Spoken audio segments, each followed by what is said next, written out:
Hello, my beautiful blossoms, blooms, and buds, and welcome to my book garden.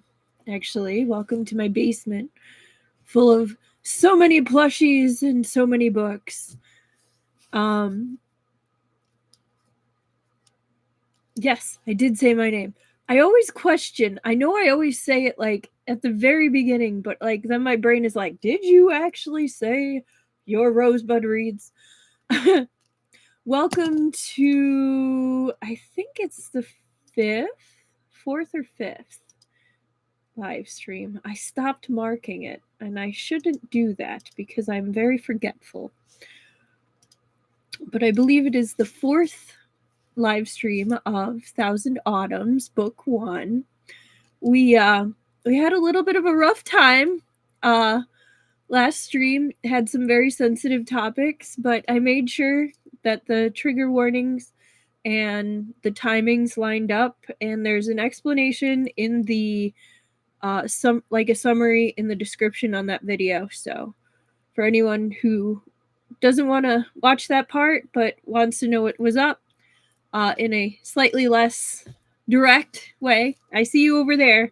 Momars are over in K-pop K-popalicious. No, my chat's doing it too. Oh no. Hi, Chi Chi Kiki. Oh no. The full government names are out. Okay. Anyway, that will be there, and I'll do that if / when we come to some sensitive topics. So, how's everybody doing tonight? Lagging and reversing. That is weird, Truffle. Let me refresh it if it's doing that. Give me a sec. That's really strange. So that should be better. It says, okay, that should be better. It says the connection's amazing.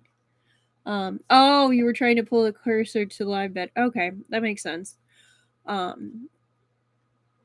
yeah, we were on book number 3 last time, so this is 4. But yes, I can't remember everything for these next chapters. If there's something potentially triggering again, we'll do what we did last time. We'll give a heads up. And I will do the timestamps again in the description, in the summary in the little like page description with timestamps. Hello, Annika. Hello, Truffle. Hello, Cookielicious. Took me a second to realize that was you, but hello, Cookielicious. Yeah. No, I know. I guess it's because I'm not so popular, so it took him a little time to update on me. That's literally the only reason I can think of. Yeah, the persistent mentions of cannibals. I probably should have tagged that too. I might go back and tag that. Yeah, the cannibalism.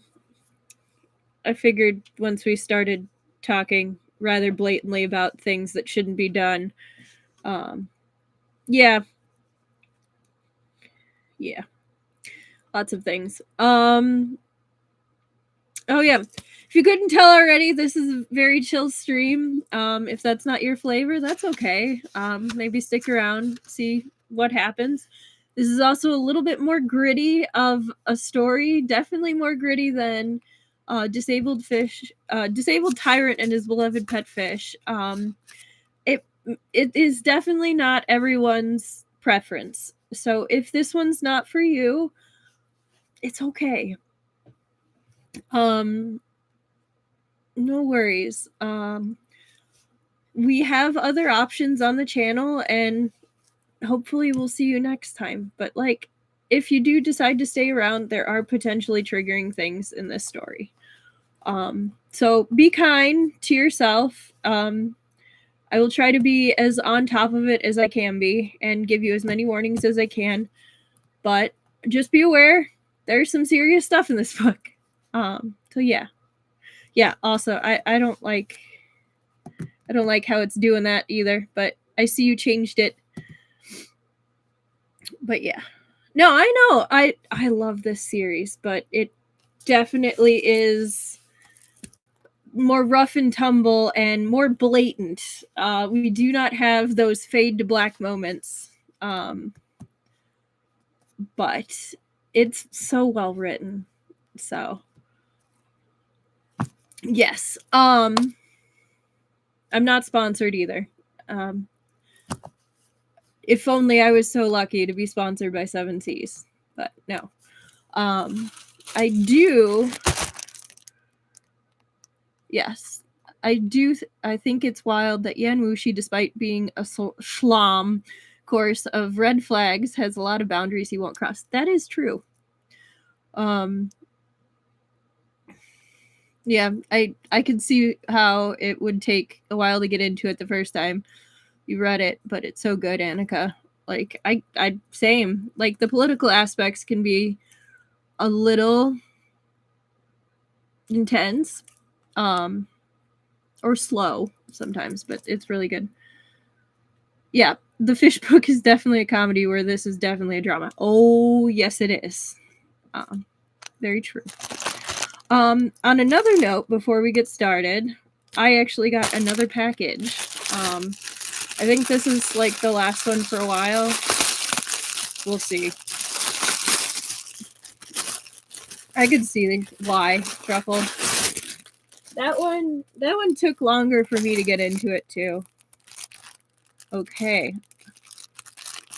So this is a different series, and I'm super excited to have merch about this because it's like nowhere. But ta-da! Wait, what is this? It's got just a little fuzzy. Number 1. I know. I was on AliExpress. I need to not go on AliExpress. I make poor financial decisions. Although I do that on Amazon, so. Okay. And then, of course, gotta have Hikaru.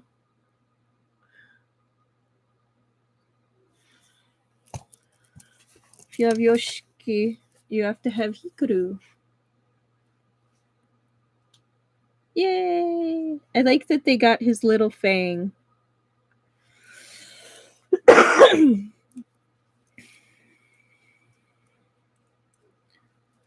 Right?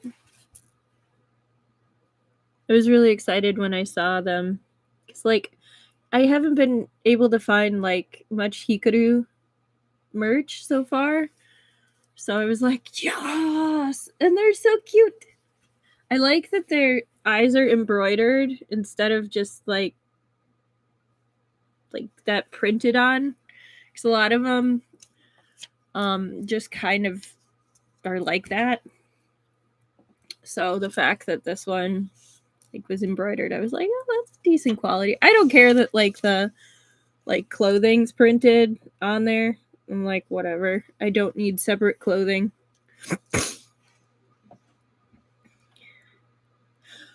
Check out AliExpress. Like, they have so much stuff that is either like small business stuff or like mixed with official merch stuff.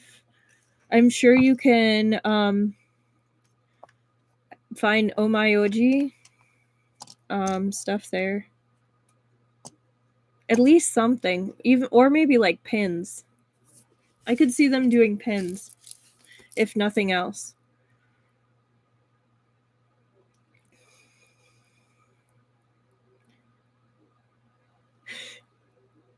I'm a bad influence. I'm sorry. I'm that friend where it's like, you deserve nice things. It'll be fine. You work hard. It wouldn't. Well, it might hurt your wallet, but it wouldn't hurt your fan heart. No. Let me see. Treat yourself. Hello, Peacock Pages. Right? The world is on fire. We deserve some trinkets. Exactly. We do. Which is why I have so many.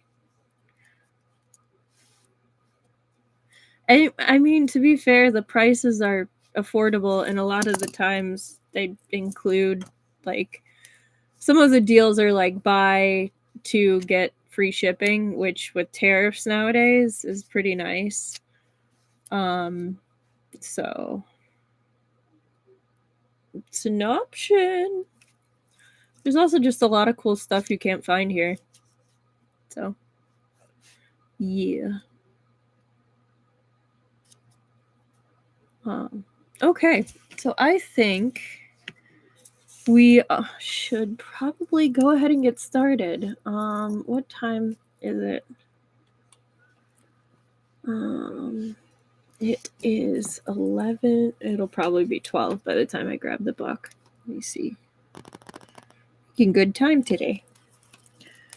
Oh, I should turn off the ringer. Always forget to do that, and I just felt it vibrate.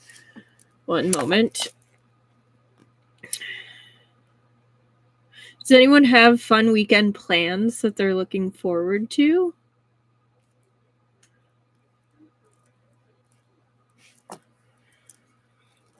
I get it. I understand why, like, if they're doing pilot episodes, like, they're feeling it out, seeing how successful something will be. But then even with some successful stuff, they never give second season, so it's just like, oh, that's amazing that there's a Danmei meetup. I love it when they do that. Okay, I was right. Timestamp.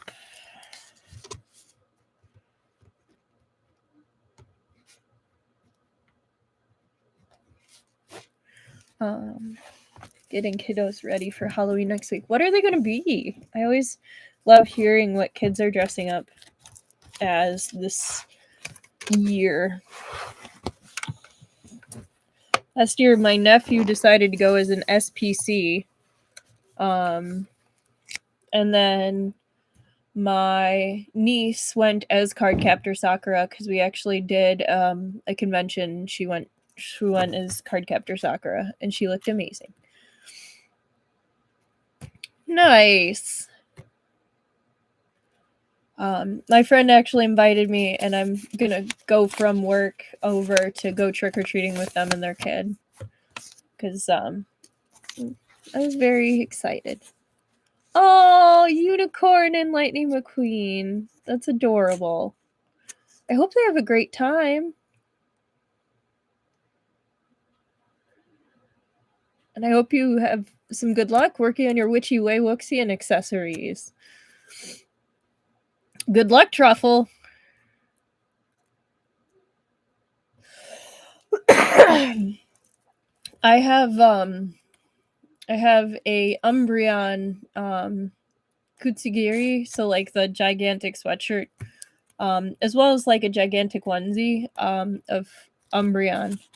So, of course, Peacock Pages. James in the Giant Peach costumes? That's so cool. Is someone being the Giant Peach? Please tell me someone's being the Giant Peach. That'd be amazing. Yeah. My friend's kiddo is actually going as Samus, and they were like, when I said, that's so cool, it's a classic, and they were like, no, it's not so cool, because we have to make it, unless we want to, like, commission something for, like, $100+. So, like, no, it's not amazing. I was like, it's gonna be amazing, and they're gonna have so much fun. We're like,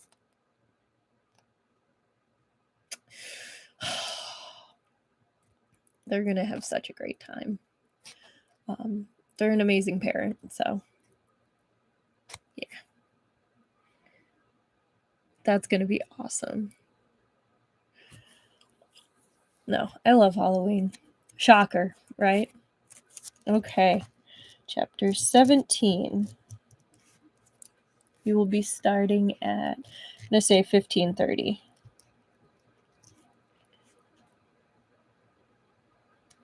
Yeah, the Gene Wilder, Charlie and the Chocolate Factory was a different era. Like that whole boat ride through the tunnel. Somebody was on something to come up with that, because like that was unsettling. To be fair, if we're talking unsettling, the Johnny Depp one was eerie, but not in the same way. I understand why he's Gene Wilder's the only Wonka you will accept truffle. He did a phenomenal job. What chapter are we going to? Yeah. Gene Wilder definitely got the eccentric businessman. Wonka, the Johnny Depp, we all know what that one came off as.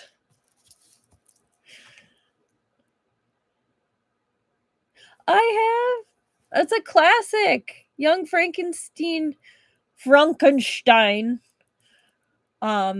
is amazing.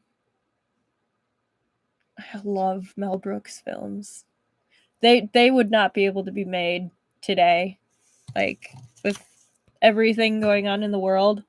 But I love how they are they take issues like stereotypes and racism, and they completely turn them on their head, because they acknowledge that people have those stereotypes, and then they invert them, and it's amazing. Right? I love Blazing Saddles as well. That's one of my favorites, because it's hilarious. What a man. He's such a nice guy. Spaceballs as well. Really? Well, I mean, people are like, but all of the... If people haven't watched them and they hear about them, I can understand where misunderstandings would come from. Because, like, they go places, like, that a lot of people weren't willing to go and push boundaries, which people aren't able to do in the same way nowadays. But it's a bit interesting. She also doesn't like kung fu movies. They are definitely slapstick, like, but they're like smart slapstick, intelligent slapstick. There's nothing wrong with slapstick.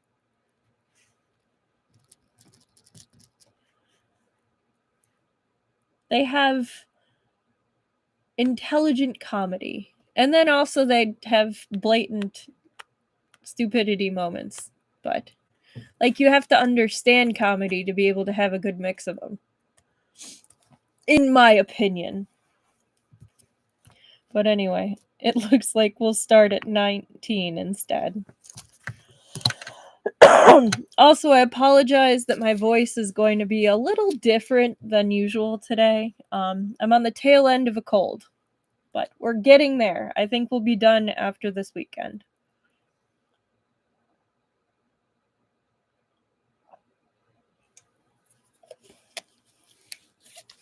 Okay. Previous to this, chapter 17, we had the starving family outside of Xuandu Mountain. The refugees, that whole scene with sharing the flatbread, and the dad basically saying, like, why are you sharing, like, giving us a mouthful just to watch us suffer? And the boy, his son, comes back and thanks them, and Shen Qiao ends up giving him an additional flatbread because he was a good brother. And he gets told, eat this. The little boy is very grateful. So Yen Wushi kind of is like, people are going to be stupid and do the things that they want to do no matter what. Like, I told you this was dumb.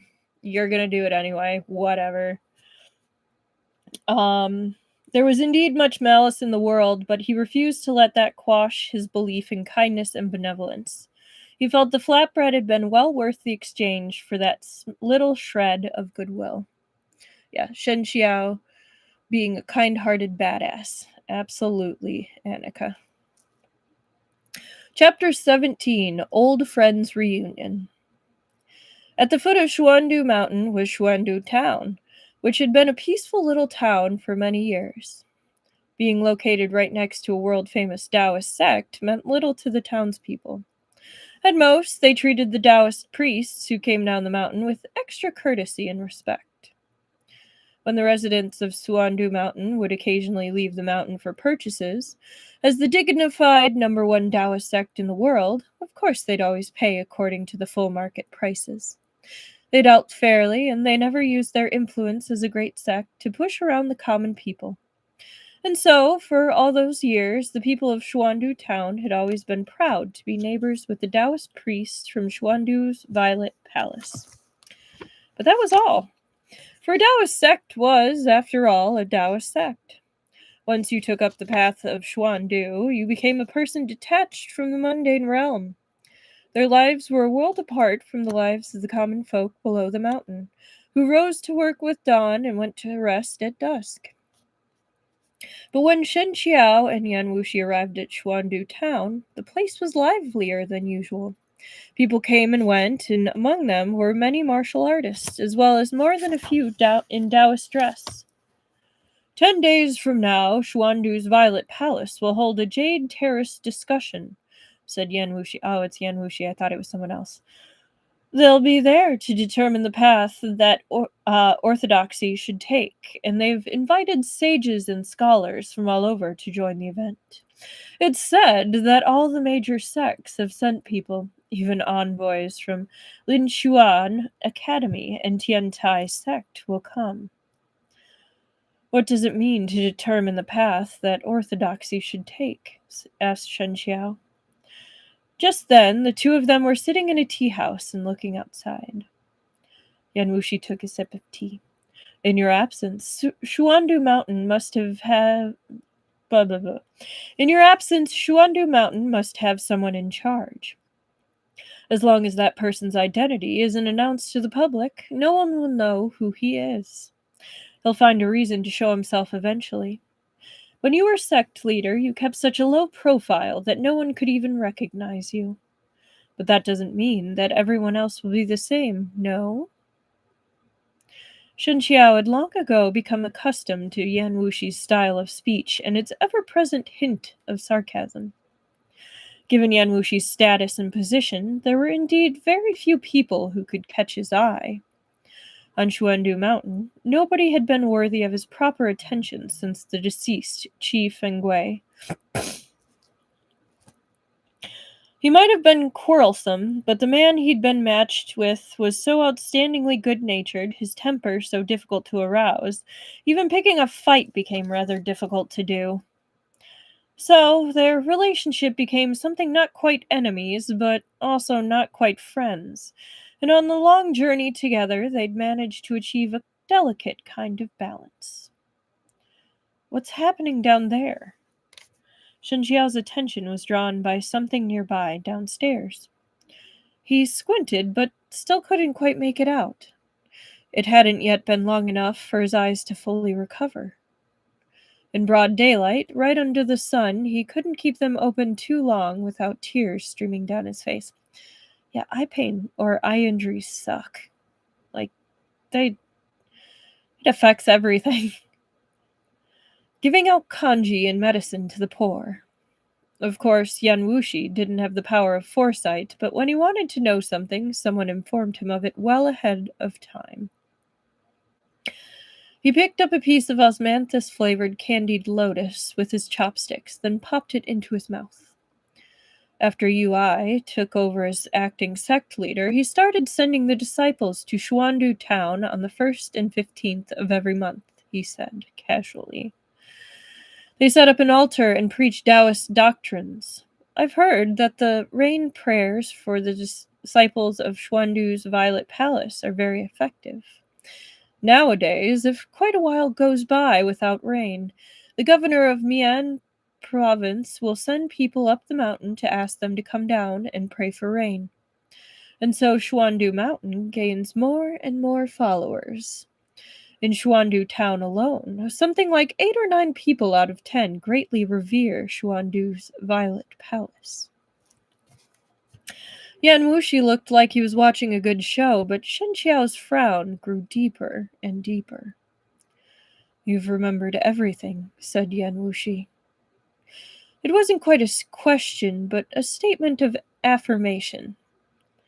Although his body was still somewhat sickly and weak, ever since Shen Qiao spat out the stagnant blood that had been in his chest, the bewilderment on his face had faded with each passing day. Recovering his memories had only been a matter of time. Yan Wushi had noticed, but he hadn't pressed Shen Qiao about it, because he didn't know exactly how much he'd remembered. From the look of him now, he'd probably recovered nearly all of his memories. Shen Qiao sighed and didn't deny it. For several generations, the sect leaders of Xuandu Mountain have flatly refused to involve themselves in worldly affairs. No matter how the dynasties changed, it remained as stable as it's always been. Tao Hongjing was the number 1 martial artist in the world and a man of great genius. Yet because he involved himself in politics, Mount Mao's Shang Qing sect fell apart after his death, and their disciples scattered. What does Ui think he's doing here? Yan Wushi raised an eyebrow. Is that what Qi Fengwei taught you? To cower in your shell like a turtle? If he was all alone, then it'd be fine to only focus on his own moral purity and give no thought to others, but he was the leader of a sect. And yet, he didn't want to advance. He spent all day just thinking about how his sect had to remain hidden from the world and not interfere. If it went on like that, could Xuandu Mountain really hold on to its position as the #1 Taoist sect? I find that little acting sect leader of yours much clearer-minded than you. Oof. Xuandu Mountain had maintained its reputation and status as the world's #1 Taoist sect for several generations, and successive sect leaders had espoused the Taoist principles of spiritual stillness and non-interference. They were bent on avoiding the world for all time and absolutely refused to involve themselves with its state affairs. Qi Fengwei, who held the undisputed crown when it came to martial arts, was no exception. Later, when Shen Qiao had taken over as sect leader, he'd taken this idea of keeping a low profile to the extreme. The world only ever learned that Xuandu Mountain had a new sect leader, that his surname was Shen, and nearly nothing else. And so, even though Shen Qiao was running about everywhere with Yan Wushi, almost no one had recognized him. Kind of works out here. Yan Wushi was ostentatious and egotistical by nature. He always did as he pleased. Naturally, he had nothing but contempt for Xuandu Mountain's way of doing things. Shen Qiao didn't get angry at his words. He only said, Tonight I wish to find a chance to head up the mountain and speak with Ui personally. Would sect leader Yan like to come with me, or wait for me here at the foot of the mountain? Why not wait until the Jade Terrace discussion to reveal yourself and cross-examine Ui in front of everyone? Why not take back your rightful position as sect leader? If I do that, Xuandu Mountain's reputation would suffer a great blow. Shen Qiao shook his head. I fear that there's more to this matter than meets the eye. To get to the bottom of things, I must first ask Ui. Yan Wushi didn't care one way or the other. Oh, well, then go ask. With their prestigious title of #1 Taoist sect, Xuandu Mountain received few people with the gall to come barging in on their own. But Yan Wushi said it like he was ordering an extra bowl of rice, oft-handed, because he may as well. His expression utterly unconcerned, he stroked the edge of a plate. The dish of disordered, scattered fried green beans promptly stacked themselves into 3 neat layers. Every layer even had the exact same number of green beans. This was a technique using true qi to manipulate objects across space, and he'd already perfected it to a terrifying degree. Imagine you're just sitting in this restaurant eating, and all of a sudden you see a flamboyant man in purple just stroke a plate, and all of a sudden the green beans are just stacked like in a tower or something ridiculous, like they make a pagoda or something, and you'd be like, I gotta lay off the liquor. The Demon Lord's reemergence in the Jianghu was only widely known because of his duel with Kunyi. It was only because Kunyi had recently defeated Shen Qiao that the rumors painted Yan Wushi as practically divine. In reality, there were very few people who had first-hand knowledge of his present martial prowess. Using qi to stack the green beans. Right, Peacock Pages? And I think I would pass out on the spot. Probably Mars Rover. It isn't.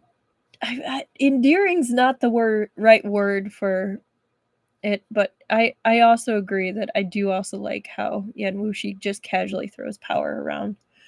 He's got the power to back up all of his arrogance. If someone saw him using his martial arts, which could easily take off a man's head, to stack a bunch of fried green beans, who knew what they'd think? Well, we know what we'd think because we just discussed it. You're at less than a third of your peak power. Can you make it up there by yourself? Yan Wushi asked. There's a path along the cliff by the back mountain, said Shen Qiao. The terrain there is steep, and there are no guards. There's an array formation working as a barrier, and outsiders know nothing of its inner workings, so if they charge up the path, they'll just get dizzy and turn around. They could even fall from the cliff. Their martial prowess might not save them, no matter how strong they are. At first, Yan Wushi had been indifferent and had only asked about the excursion for his own amusement. But when he heard this, he became a little interested after all. Then I must go and see it for myself. Night fell. The lively Xuandu Town calmed down, drifting into dreams beneath a sky full of stars. Shen Qiao took a route up the mountain that seemed completely without rhyme or reason. Sometimes it was tortuous and winding, and sometimes it deliberately avoided an easy walk up the stone steps and opted instead for a steep nearby slope. But there was a purpose. The stone path and the foliage were integrated into an invisible formation array. 9 out of 10 times, the ignorant would fall into the trap. Even if they weren't ensnared, they'd activate the alarm, alerting the Xuandu Mountain disciples. Yan Wushi had no interest in Shen Qiao and Yuai's conversation or the internal feuds within Xuandu Mountain. He was more taken instead by the formations concealed on this path. He trailed far behind Shen Qiao, carefully observing where he trod and pondering it thoroughly, which brought him to its own sort of pleasure. Actually, I have a picture.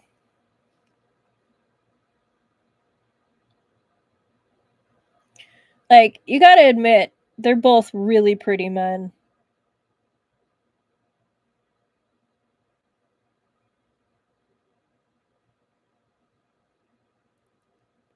Right? Oh, they're so pretty.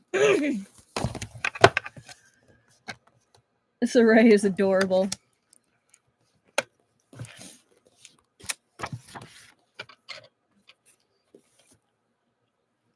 After walking in this manner for about an hour, thanks to Shen Qiao having recovered 3/10 of his strength at this point, they were able to reach the mountain summit in quite good time. The peaks of Xuandu Mountain stretched tall, and the summit was much colder than its foot. Quite a few Taoist halls and monasteries were visible, standing in tiers with white mist swirling about. It was cold and lonely, but it truly did have that Taoist sense of transcendence, of detachment from the mundane. Shen Qiao had grown up here, and he'd long ago become accustomed to this kind of scenery. Seeing it again now, he couldn't feel the slightest nostalgia, nor affection. Instead, it settled in his chest like a stone, and he ached to release it with a sigh. But he had no time to sigh. Making use of the forest cover, he took a shortcut and ran straight up to a 2-tiered building. Before he neared it, he stopped, squinting far into the distance, a little surprised. It was called Wushi Pavilion and was the residence of successive generations of sect leaders. It had been Shen Qiao's residence, too. After he fell from the cliff, Ui took over Xuandu Mountain and became the acting sect leader. Xuandu Mountain's recent high-profile deeds seemed to make clear Ui's ambitions and aspirations, so Shen Qiao had been sure he'd move into Wushi Pavilion. But when looking at it now, he saw that the gates and windows of the monastery were tightly shut. There was no candle flame within. It seemed like no one had taken up residence. Could it be that Ui wanted to wait until the Jade Terrace discussion? Did he want to make his title official before moving in? Shen Qiao mused over this for a moment. Since there was no one in Wushi Pavilion, then he'd have to go to Ui's old place of residence and take a look. This thought had just formed when he saw the cloaked silhouette of a person carrying a candle walking in the distance toward Wushi Pavilion. The silhouette's figure was familiar, but Shen Qiao's eyesight remained poor, and he couldn't be certain. Only after frowning and staring at it for a long moment did he conclude that the man was likely his shidi, Ui. Though it was a cold and clear night, all the nearby buildings were meant to support the sect leaders' ascetic training, so nobody wandered in among them unless their duties called for it. So that is, extreme discipline of the body and mind was incredibly important to Taoists. For more on its ideals, please see the glossary entry for Taoism. There was even a formation array protecting the area, so ordinary disciples couldn't enter. All of this made it easy for Shen Qiao to get around. After thinking it over, he decided to move in closer and get a handle on the situation first. Lit by candlelight, Ui entered the Wushi Pavilion. Through a window, Shen Qiao watched as a room on the second floor was swiftly and faintly illuminated. It was exactly the room he'd once lived in. But Shen Qiao had overestimated his ability and underestimated Ui's. He'd only crept a little closer when a voice rang out. "Which friend comes here uninvited?" This voice drifting over the distance from the direction of the Wushi Pavilion and seemed to have burst in Shen Qiao's ears. His ears buzzed and a muffled pain woke in his chest. Shen Qiao had to retreat 3 steps. He knew the effects were brought on by Ui infusing his voice with internal energy. "It's me, Yushidi," he said after steadying himself. He knew Ui could hear him. Sure enough, there came a faint sound from within the Wushi Pavilion, and in the next moment a silhouette appeared before him. Zhang Xiao Shixian? Shang Jiang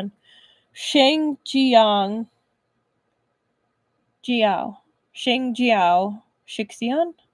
So it's Ui here addresses Shen Qiao with his formal title, sect leader, but appends the Shixian suffix out of effect. Sheng Qiao. Shen Qiao. Shen Qiao. Okay. Shen Qiao Shixian. There was surprise in his voice, but also something Shen Qiao hadn't anticipated. Joy. By the looks of it, Ui hadn't expected his reappearance, but he had been greatly wishing for it.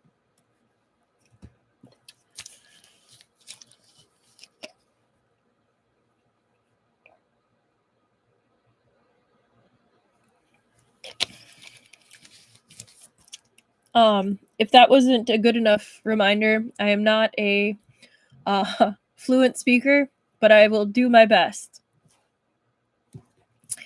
Chapter 18, 40-45.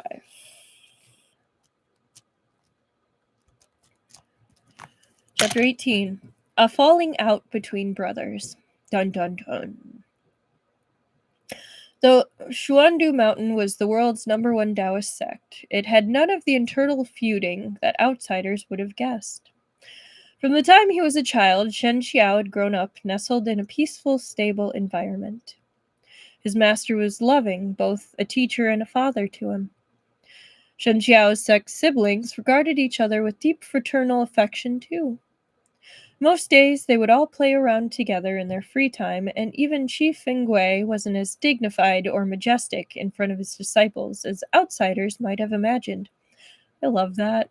I love that, like, he freely acknowledges that he sees him as a father. And that Shen Qiao, or Qi Fengui, who's this badass, also is just like, he's my kids. Gives Kakashi vibes, if I'm being honest. It was because of the people around him all treated him with gentleness that Shen Qiao grew to be a gentle person. He entered the sect at an inopportune time, so he wasn't Qi Fengui's first disciple, nor was he a beloved final disciple. Right? Of the 5 disciples Qi Fengui accepted, Shen Qiao ranked second. This should have been an awkward position to occupy, but because of his character and talent and his tolerance and empathy when handling problems, he ended up Qi Fengui's most favored disciple. And so, in the end, the position of sect leader passed to Shen Qiao. Ui ranked third and was even 2 years older than him, but because he entered the sect later, he had to address Shen Qiao as Shixian. As a child, he'd struggled with this for a long time. He'd often pester Shen Qiao, trying to provoke him into calling him Shixian, but he never succeeded. The two of them were close in age and had grown up playing together, so of course they were the closest to one another. If asked, Shen Qiao would say he trusted his Shizun, Qi Fengui, and his martial siblings more than anyone else in the world. And if asked which of his martial siblings he was closest with, he'd probably answer that it was Ui. Before he climbed the mountain, Shen Qiao had pictured their reunion. He'd thought that perhaps Ui would be astonished to see a dead man return alive, though he might show even some guilt or fear.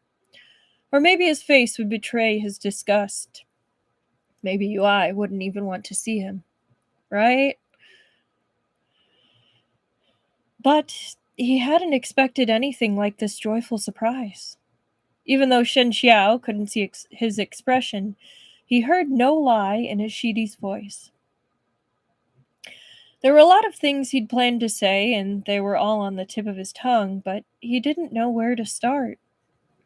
Ui hadn't said anything more after calling out Sheng Qiao Shixian. Sheng Qiao.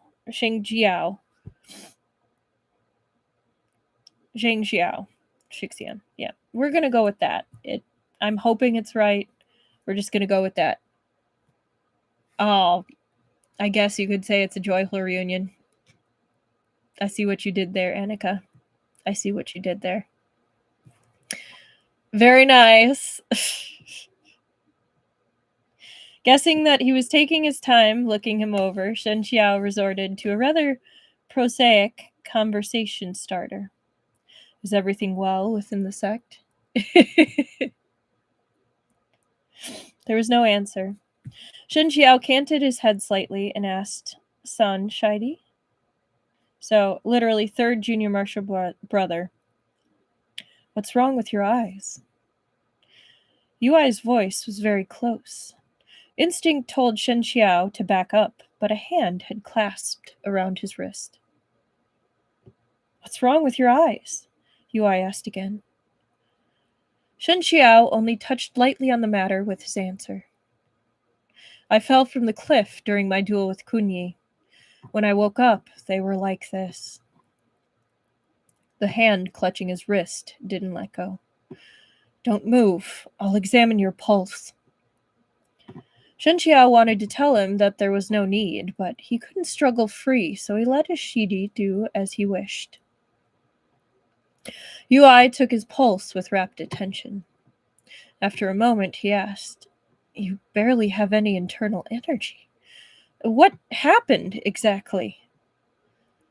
Calmly, Shen Qiao said, "Isn't this what you expected when you poisoned me?" For a moment, Yuai's hand froze, and Shen Qiao took the opportunity to pull his own away. Dun, dun, dun! Yuai's level of martial arts was such that his eyesight wasn't hampered, no matter how dark the night or how feeble the candlelight. He looked over Shen Qiao with great focus. His Shixian's face was a chilly white, and he'd become quite a bit thinner. It was evident that he'd suffered much hardship during this time outside the sect. His hand peeked out from his sleeve to hold a bamboo cane, and that hand was so scrawny and bony it made Yuai shudder. "Since you've returned, don't leave us again," Yuai sighed. "Let me explain this slowly, all right?" Shen Qiao shook his head. "Xuandu Mountain is about to choose a new sect leader. Won't it make things difficult for you if I'm here? An old character who's damaged Xuandu Mountain's reputation." Confused, Yuai said, "Who said Xuandu Mountain is choosing a new sect leader?" "The Jade Terrace discussion is 10 days from now. Isn't it also a ceremony for Xuandu Mountain to announce their new sect leader?" Yuai was about to shake his head, then realized that Shen Qiao wouldn't see it if he did. "Ever since you fell from the cliff and vanished, I've discreetly sent people out to search for you," he said. "They've looked everywhere, time and time again, but still they couldn't find you. To be declared living, there must be a person. To be declared dead, there must be a body. As long as you're alive, Xuandu Mountain will never change sect leaders. I'm seeing to all our affairs on your behalf, but that's only as the acting sect leader. I have no intention of overstepping my authority and replacing you." "Do you? Are you sure? Because your actions, you are living in his old house. You are literally living in his house right now. And you're saying I'm not replacing you? I'm just saying." In the past, Shen Qiao believed whatever Yuai said, but things had changed. Now, he simply couldn't. He was silent for a moment. "That day, during my duel with Kunyi, I discovered that more than half of my internal energy was missing, and that my true qi had gone stagnant, the flow congested. I strained myself to keep going, but in the end, it was for naught. I gave it careful thought at the time, but from start to end, I couldn't figure out when or where I'd been poisoned. I certainly never thought it could have been you." Yuai hung his head and said nothing, but in his sleeve his hand was trembling imperceptibly. "Yes, from childhood to adulthood, Shen Qiao had always trusted Yuai unconditionally. He'd trusted everyone on Xuandu Mountain. It wasn't because Shen Qiao was foolish and ignorant or naive and gullible, but because he'd believed in them. He'd believed that there would always be goodness in the world, believed in the people he'd known and experiences he'd grown up with. he'd had growing up, and believed that his martial siblings, inseparable as they were from himself, could never betray him. And that's why he hadn't guarded himself against them, and why he'd fallen so easily for UI's scheme. Yeah, I'd like to see the lie detector. Me too, Truffle. Hang on, I'm about to sneeze. Thank you. Shen Qiao went on. I was unconscious after falling from the cliff. When I woke up, I'd lost my memory, and I spent all my days in a muddle, confused and disoriented. Thank you, Annika. It was just recently that I recalled many of the details. The night before I fought Kunyi, you came to me and asked if we could share a bed. Ooh! Go on. There, we talked about all sorts of things about the past. You even told me that you admired Xiao Shimei, but that sadly she was indifferent and cold to everyone. Thank you, Truffle. You were very distressed about this and told me that I was the only one you could talk to. You said you hoped that I would approach her for you after my duel with Kunyi. UI didn't respond. At first, when Kunyi sent the challenge letter, I didn't want to accept. But then you brought up Shizen's old duel with Kunyi's master, Hulugu. You said that if I didn't agree, it might do harm to both Shizen's and Xuandu Mountain's reputations. Then you started to make a show of professing your affection for Xiao Shimei while I was around. But the strange thing was, you never showed any hint of insuppressible yearning in front of Xiao Shimei herself. Not on your face or in your words. I never suspected anything at the time. I even went on comforting you and creating opportunities for you to be alone with Xiao Shimei. But thinking back, none of that was real, was it? UI finally sighed. No, it wasn't. I never carried a torch for Xiao Shimei. I only said that to confuse you so that you wouldn't pay attention to other things and your guard would be down. And also so I'd have opportunities to speak to you alone before that final battle. You inherited Shizen's mantle, and your martial arts were the best among us martial siblings. Normal poison would be ineffective against you. So I had to use that rare and mystical poison. Joyful reunion. Hey, Annika! Likely a reference to a poem by the last emperor of the Southern Tang Dynasty, Liu. Hey, Liu! It lamented the bitterness of parting within his heart as he watched his country fall. Got a couple references there. It isn't fatal immediately, and if the dosage is properly controlled, it's completely undetectable. Over time, the poison enters the bones, and the person looks like they've died a natural death. Oh, imagine it's actually Liu. Oh, that would be sad though, because he was watching his country fall. I get it. Like, that would be really cool if it was Liu, but it's a sad poem. But I never wanted to take your life, so I only used a tiny amount of joyful reunion. I only wanted you to lose the duel against Kunyi. With your martial arts, I thought that even if you fell off the cliff, it wouldn't be enough to kill you. At most, I reckoned you only suffer some serious injuries. Maybe you'd take a couple of months to recuperate. But things went wrong. After you fell, I sent people to look for you right away, but no matter how hard we looked, we couldn't find you. Yeah. Only good times for our fish boy.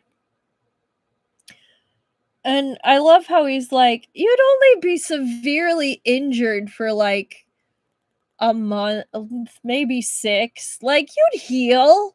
Like, no big deal. Yes, that'd be cute, but he'd be the first to admit he was practically illiterate. That's very true as well. Our Liu was cute, but not the brightest. But did you die? Yeah, that really is him right now. Shen Qiao's frown grew even deeper. Joyful reunion is incredibly rare. They say it's a poison that was brought to the Central Plains back when Shang Qian traveled through the western regions. Then it was lost, and there's probably not even any hidden away in the Imperial Palace, let alone here on Xuandu Mountain. Where exactly did you get it from? Without waiting for Yuai's answer, his expression suddenly shifted into one of surprise. Kunyi? Did you get it from Kunyi? Yes, said Yui. You colluded with the Gok Turks just to keep me from being sect leader? Finally, a trace of anger broke through on Shen Qiao's face. Shizun may have passed it on to me, but you know that I never sought out the position of sect leader. In all these years, I relied so much on you to help me with the sect's internal affairs. If you'd said just one word, I'd have happily yielded the seat to you. So I don't understand. Why did you need to go so far, even to the Gok Turks? His heart churned with emotion. His voice was loud and harsh. After he spoke, he couldn't hold back a bout of coughing. You and me both, buddy. Well, we're not falling for you guys. Bullshit. Yui wanted to rub Shen Qiao's back and help him breathe, but as he reached out his hand, he paused. Finally, he withdrew it and said slowly, because Xuandu Mountain can't go on like this. Secluding ourselves and ignoring the outside world, we may be the world's #1 Taoist sect now, but eventually we'll lose that edge. Take a look around. In the Taoist sects, Chunyang Monastery at Qingchang Mountain is rising to prominence, and its leader, Yi Chen, is one of the world's top 10. He has an even stronger reputation than you do. Shang Qiao Shixian. But ever since Shizun died here at Xuandu's Violet Palace, we still just cling to his influence. Once you were strong as Yi Chen in martial arts. If you'd been willing to enter greater society, you could have been a contender for the spot of #1 in the world. But you chose solitude. You'd rather stay in obscurity, hidden away in these mountains. If we keep on like this, then no matter how deep Xuandu Mountain's prestige runs, eventually we'll be replaced. At this point, Yui's tone became agitated and indignant. The world is in utter chaos right now, he said. The Taoists erect separate denominations, while the Buddhists and Confucians are using all sorts of tricks just for the right to have their say, each lending their support to their chosen ruler for his ambition in the Central Plains. Even the demonic sects have been meddling. Only Xuandu Mountain remains secluded and isolated, ears closed, unwilling to listen. We have the finest sword, yet refuse to wield it. Some Buddhist or Confucian-backed emperor unifies the land one day, will us Taoists still have a place left to stand? His words slowed then. Shixian, I've never wanted to take your place. I also know that those from different tribes will never understand each other. Working with the Gok Turks is just one part of my plan. If you were here, Shixian, you'd never allow me to do this. The only choice I had was to carry out that foolish plan so that you'd be gone. Now that you've returned, don't leave again. Stay here and recuperate properly, all right? What will you do in 10 days? Asked Shen Qiao. Yui startled. What? I've returned to Xuandu Mountain. How are you going to explain that to our martial siblings and the other disciples? And 10 days later, at the Jade Terrace discussion, how are you going to explain it to the public? For a moment, Yui couldn't respond. Shen Qiao asked again, What exactly are you working on with the Gok Turks? My apologies, said Yui. I can't tell you yet. And what if I oppose your plans? Yui said nothing. If I oppose you, you'll detain me, and from then on, I'll be a sect leader in nothing but name, barred from seeing the light of day. That way, I won't hinder your grand plan. Is that right? Yeah. Shen Qiao, I'm not staying here, not with you. I mean, would you? Shen Qiao sighed. You were sickly when you were young, and even though you were 2 years older than me, it was difficult to watch.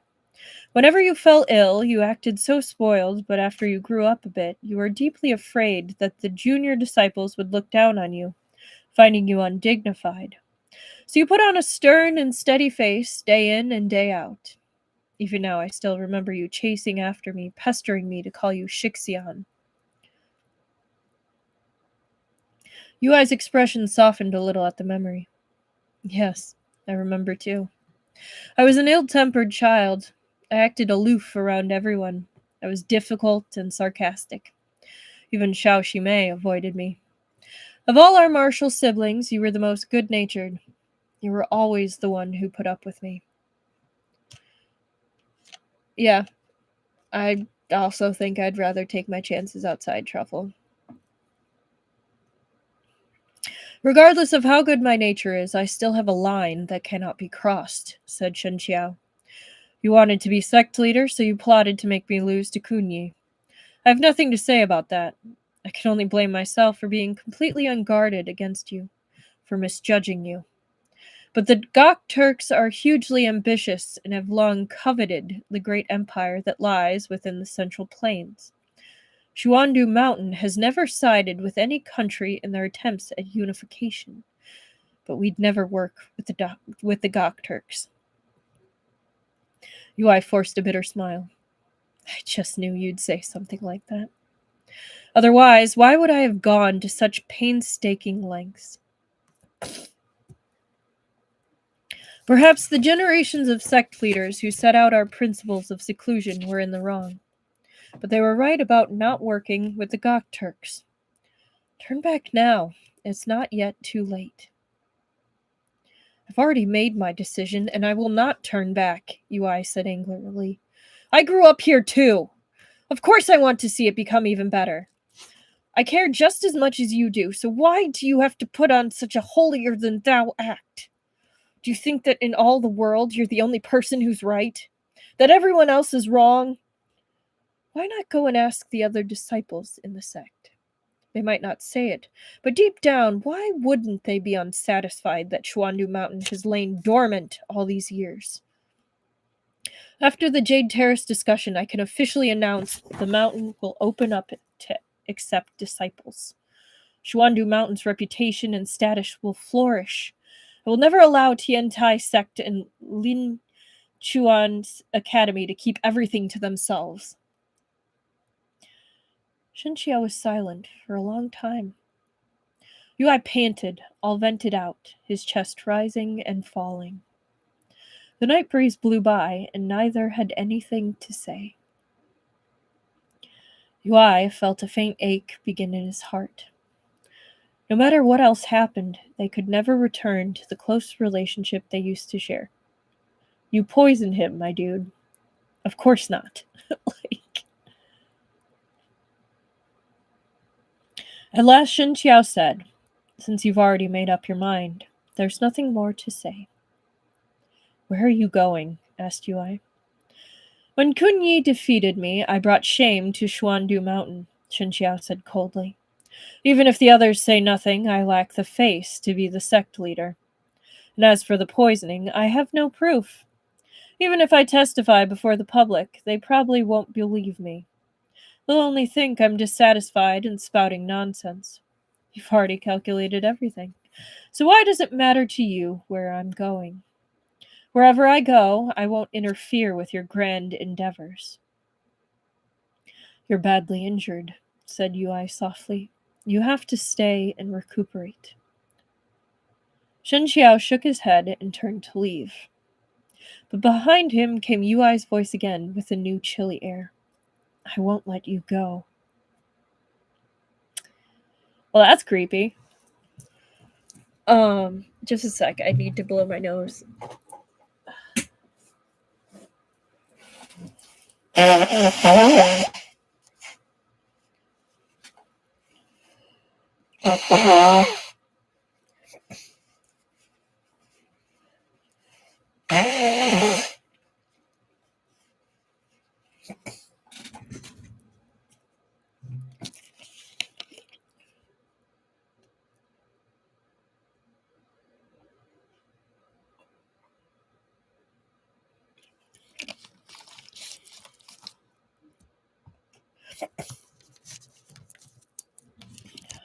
Okay.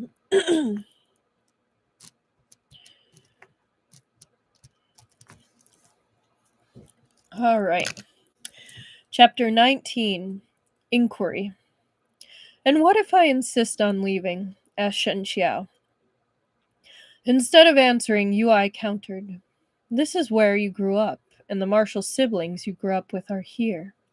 Can you really bear to abandon Xuandu Mountain? To leave, just like this? Yui tried both reason and affection to move him, but Shen Qiao still said, If you're asking if I'll work with the Gok Turks, I will not. When he saw that he wouldn't budge, Yui's tone grew even colder. What difference does it make if you agree or not? 4 of the 7 Xuandu Mountain elders are already in favor of my plan. The other 3 are in secluded cultivation and unconcerned with mundane affairs.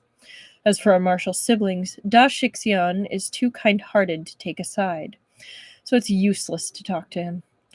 Si Shidi and Xiao Shumei will be very happy to see you again, but that doesn't mean they'll agree with you.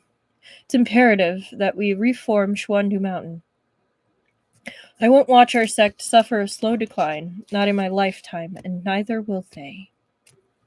How else do you think I managed to become acting sect leader and stabilize things so quickly?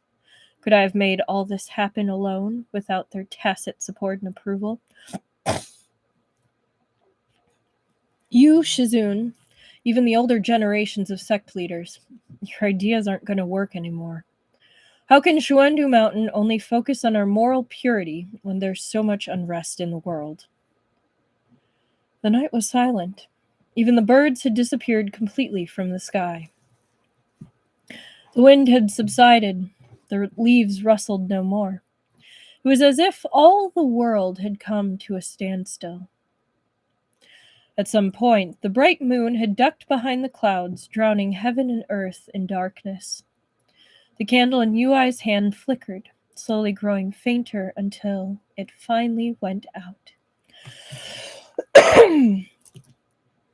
Even though Shen Qiao had gone blind, night and day made no difference to them. Oh, ever since Shen Qiao had gone blind, night and day made no difference to him. He was also a human being, felt pain when he was injured and brooded when he was troubled. But he'd always believed that hope lay ahead, and he was willing to face any obstacle with an optimistic mind. Though many heavy doubts had weighed in his heart after he recovered his memories, he didn't become disheartened or discouraged. He still wanted to go to Xuandu Mountain to get an explanation face to face.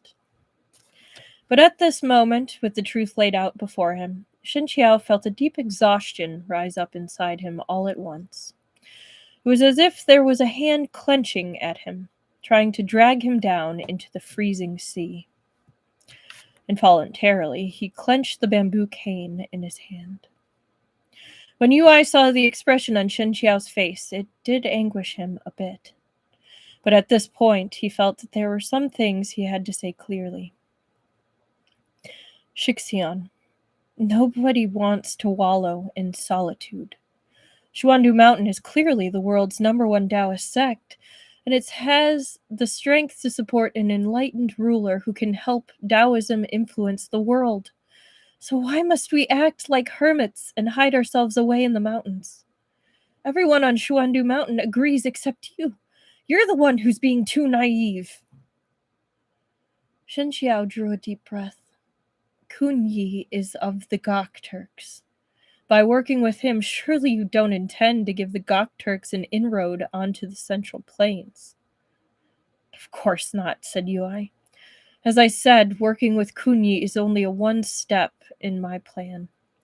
No matter how much I wish for Xuandu Mountain's return to the secular world, I would never side with the Gok Turks.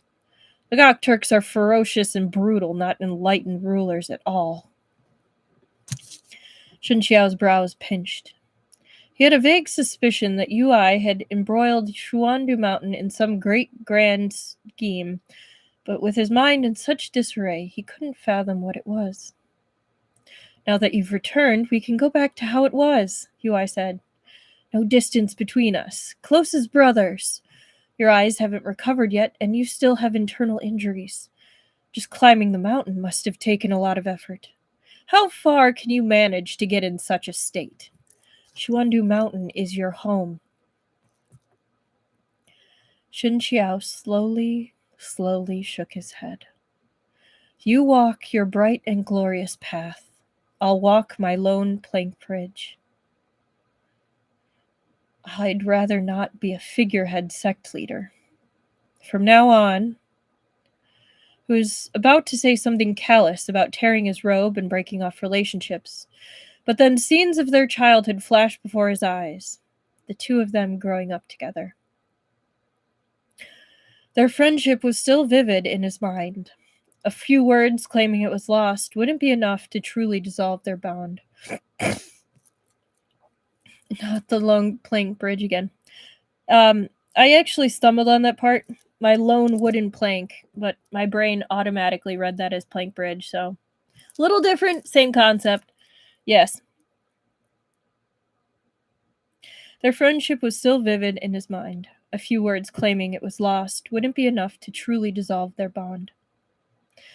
Shen Qiao released a soundless sigh.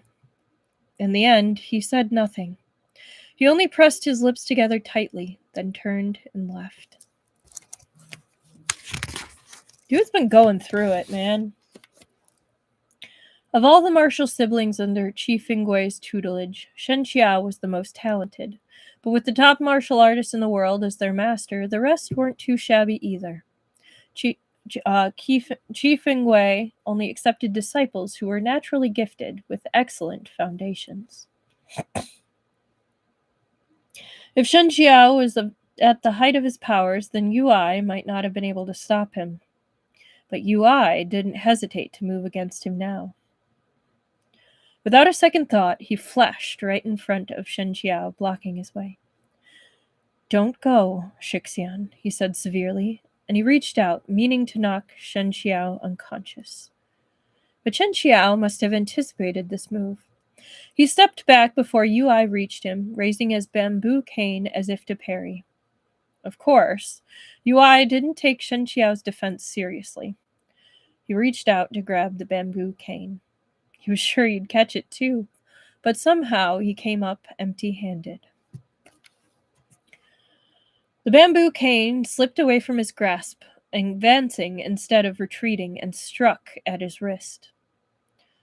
Yui frowned minutely and flicked his fingers, reaching out to grab Shen Qiao's shoulder with his other hand.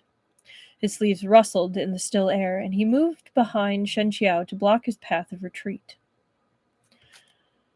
Yui caught Shen Qiao square on the shoulder.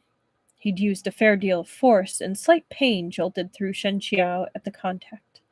But he paid it no heed, and used the bamboo cane in the hand to strike out at Yui's waist. There was an old injury there from when Yui had fallen from a tree as a child. He'd suffered fractures, and although they later healed, the memory of pain left a small shadow on Yui's mind. He moved instinctively to avoid the hit. Shen Qiao had only recovered 3/10 of his strength and was no match for Yui. But the two of them had known each other since their youth, so despite his blindness, Shen Qiao still knew every move possible that Yui might make, every trick he might employ like the back of his own hand. Shen Qiao was also certain that Yui didn't want to kill him, so he attacked without the slightest misgiving. I mean, I guess that's something. Of course, Yui knew Shen Qiao as well. Oh, hello, Esper Lady. Welcome. You missed the big reveal. That is one of they reached the mountain. The mountain sect is becoming more open. Shen Qiao is a little shocked. He goes up the mountain the back way with Yan Wushi, who's more interested in the back arrays than he is actually being there. And then they meet Ui, who is his sect brother that's being the acting sect leader. Shen Qiao reveals, like, hey, I figured out you poisoned me. You're working with the Gok Turks. That's not cool, my dude. Their UI's goal is to become more prevalent in the secular world. So he's working with the Gok Turks temporarily, but he's like, it's really not a big deal. Like, come stay here at the sect. Remember all our times. This is your home. Shen Qiao's like, absolutely not. I refuse to work with the Gok Turks. Like, I'm out of here. And UI right now is being like, you can't leave. So they're fighting. I think that is pretty much the fastest explanation. If I missed something, please add it in the chat, somebody. But hello. Yeah, of course. Shen Qiao had only recovered 3/10 of his strength and was no match for Ui. But the two of them had known each other since their youth, so despite his blindness, Shen Qiao still knew every possible move Ui might make, every trick he might employ like the back of his own hand. Shen Qiao was also certain that Ui didn't want to kill him, so he attacked without the slightest misgiving. Of course, Ui also knew Shen Qiao as well. They exchanged blows for a while, and Ui began to grow agitated. Not wanting to drag this out any further, he aimed a palm strike directly at Shen Qiao's shoulder, this time using true qi. The palm strike swept up a wind before it, and at the sound of it, Shen Qiao automatically raised his bamboo cane to block, but it was futile. The true qi came right at his chest, and with a snap, his bamboo cane broke in two. Shen Qiao stumbled back several steps, staggered twice, and then fell to the ground. Ah, Qiao, stop this and come home with me. Once Xiao Shimei and the others hear that you've returned, they'll be overjoyed. Ui took a couple of steps forward, preparing to pull the other man up. Shen Qiao said nothing. Ui had just grasped him by the wrist when he saw something sweep towards him, as forceful as a tempest. It was the broken piece of bamboo cane that Shen Qiao was holding. Shen Qiao had been saving up all his power, holding it back, just waiting for his opponent to let down his guard. Ui hadn't thought that Shen Qiao, injured and blind as he was, would still have the strength for a counterattack. He didn't know that Shen Qiao was only at 3/10 of his usual strength. Ui dared not risk a direct hit when he saw how fiercely that bamboo cane moved. It came at him with power as frigid as an icy spring, cold enough to pierce to the marrow. He dodged to the side. Shen Qiao didn't press the attack. He withdrew his palm and turned, retreating back down the path straight away. Shen Qiao had grown up there, and he could still manage to distinguish his surroundings, even if he couldn't see them. Stepping lightly with his qinggong, he rushed onwards with Ui in hot pursuit. Without looking back, Shen Qiao pinpointed Ui by sound, then flung the broken piece of bamboo cane behind him. Determined to keep him at Xuandu Mountain, Ui was done holding back. With the furl of his sleeves, he flung the broken bamboo right back at Shen Qiao. Shen Qiao heard the sound of something whistling through the air from behind him just as the bamboo cane grazed past his shoulder. It sliced through his clothes, and blood welled from the wound immediately. Shen Qiao chose to endure the pain. He kept going forward, not evading, even though he staggered as he went. In the blink of an eye, Ui caught up with him. and lashed out with a palm strike. Shen Qiao had no time to dodge. The blow hit him square in the back. Blood gushed from his mouth, and he fell face first to the ground. After that, all he could do was curl up and gasp for breath. Stop running! Yui reached down to yank him to his feet, truly angry now. When did you get so stubborn? I don't want to hurt you, so why won't you just listen? Who wouldn't run when they know they're about to be held captive? Only a fool. A mocking laugh, sinister and cold, rang out from somewhere in the darkness. Alarmed, Yui stopped and looked around, yet found no trace of the other man. What lowly scoundrel is hiding there? Come out! I used to think that Chief Ingwe's disciples had to be at least halfway decent, considering that he himself was the heavenly pride of his generation. But who would have guessed? Shen Qiao being nearly crippled is one thing, but to think that Yui, the acting sect leader, is only mediocre in martial arts. If Chief Ingwe hears about this in the netherworld, I fear it'll disturb his eternal rest. Oh my goodness. that paragraph was harder than it should have been. In the next moment, Yan Wushi appeared, ridicule and contempt written all over his face. Even with his martial arts, Yui couldn't tell where he'd come from or where he'd been hiding. He was terribly alarmed, but he kept his expression calm.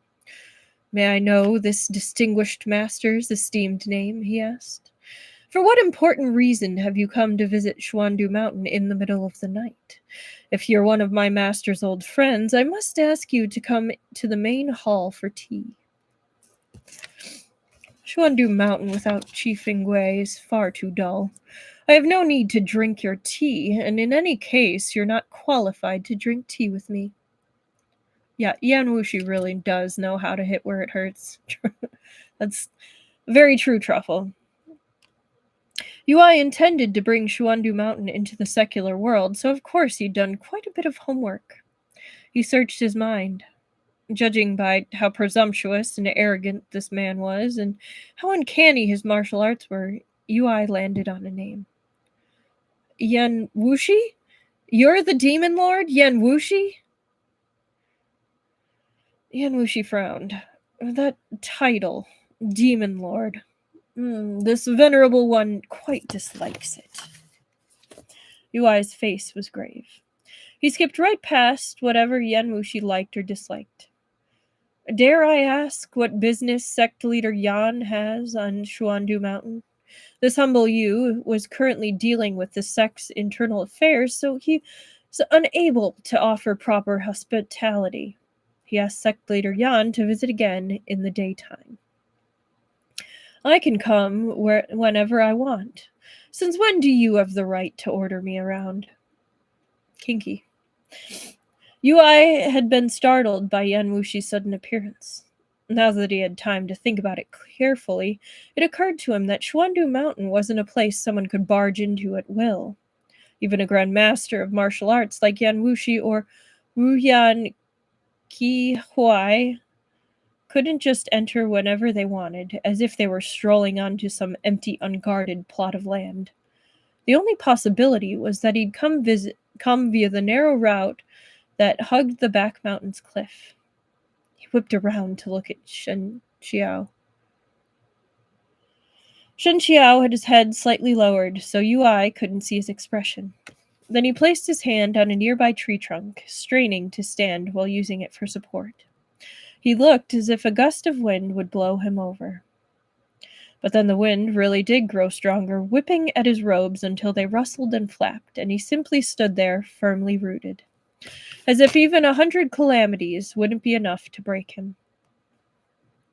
When Yui saw that Shen Qiao wasn't at all surprised by Yan Wushi's appearance, a possibility occurred to him, one that left him shocked and furious.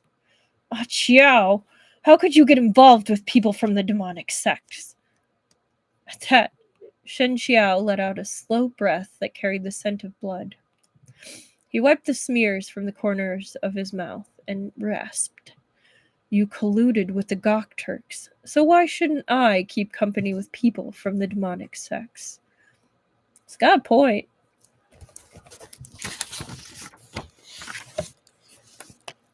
He does have a point.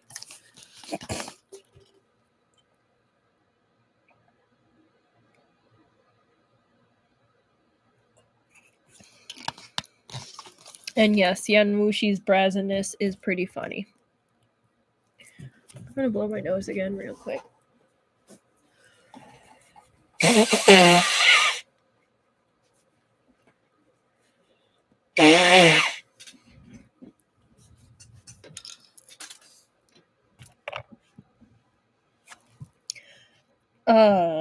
Time.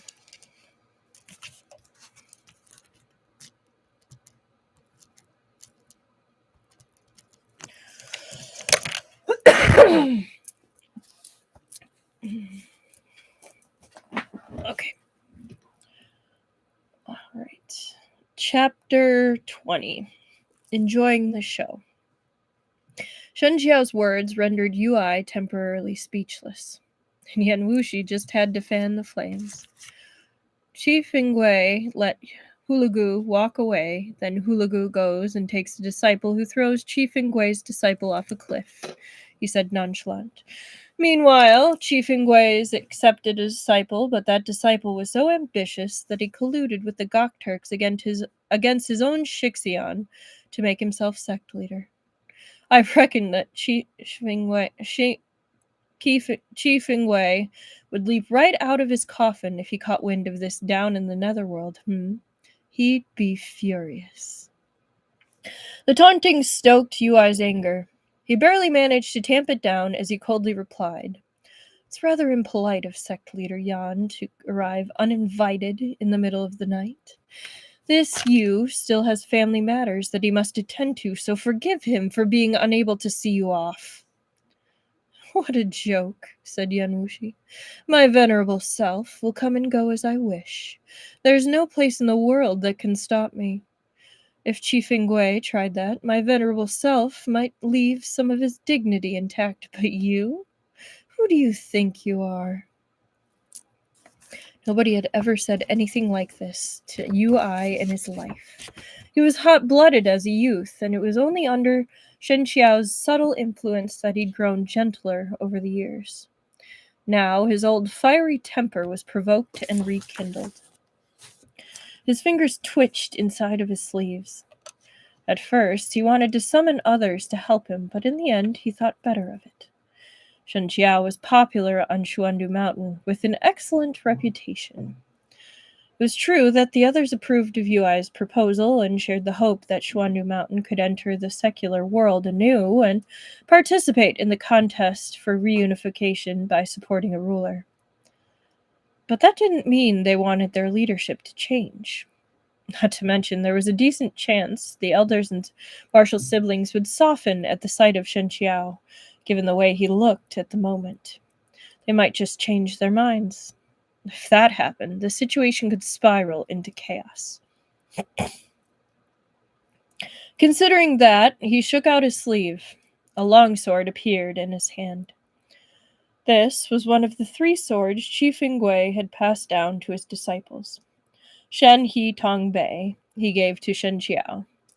His youngest female disciple, Gu Hengbo, received the sword Tian Wei She Chun, and the 3rd sword, Junshi Bu Qi. That one was the one that Ui held now. Okay, so first one is Shen He Tong Bei.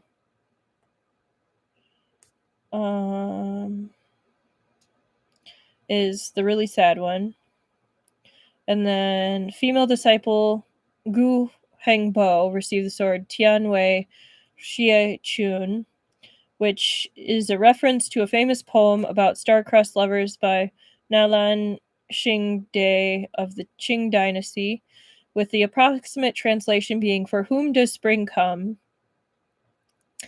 And the 3rd sword, Junshi Bu Qi, is from Lun Yu, a collection of Confucius's teachings.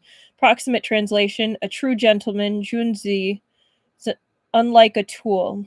Tools cannot consider their actions and serve a narrow purpose, so Confucius told his students that a Junzi must be broad-minded and thoughtful, tolerant and flexible instead of rigidly fixating on tenets.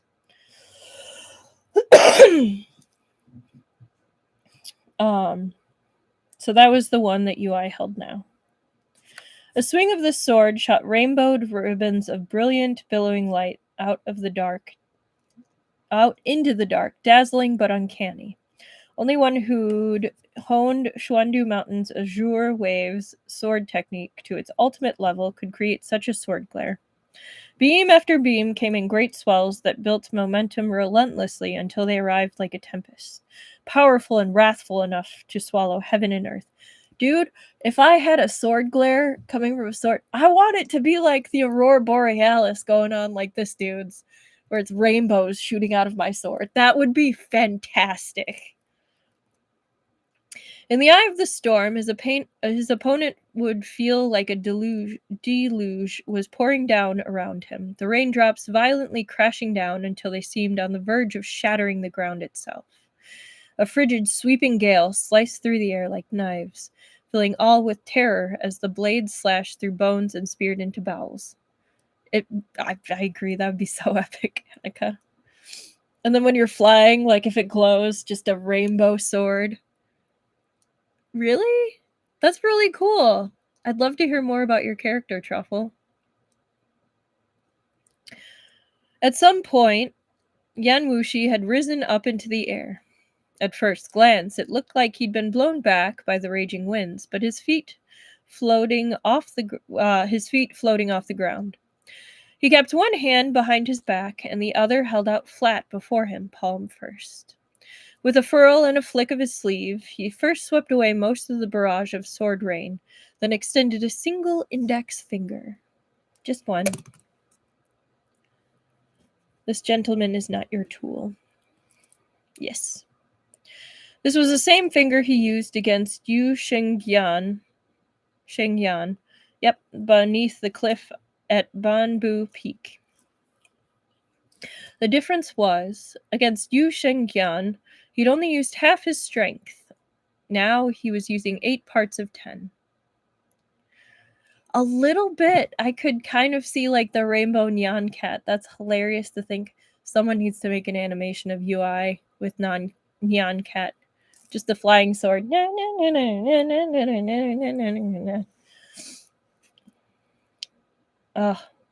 I can't animate or really draw. It's super great. So someone else needs to make that. Just the flying sword. And yes, the finger gun. The sword glare that had blotted out the heavens condensed.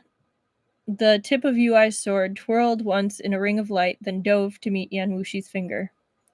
2 torrents of true chi met at their point and exploded, the blast radiating out around them. In the center, their wide sleeves whipped and unfurled. Outside the circle, things were worse. Shen Qiao had dodged to the side when UI and Yan Wushi attacked each other, but that wasn't enough to avoid the shockwave. He almost lost his balance when the impact came. The author's style of writing uses so many fractions. I feel like I'm in math class trying to keep up. I mean, a little bit, but it does give you a little more of an idea of like how much power they actually have.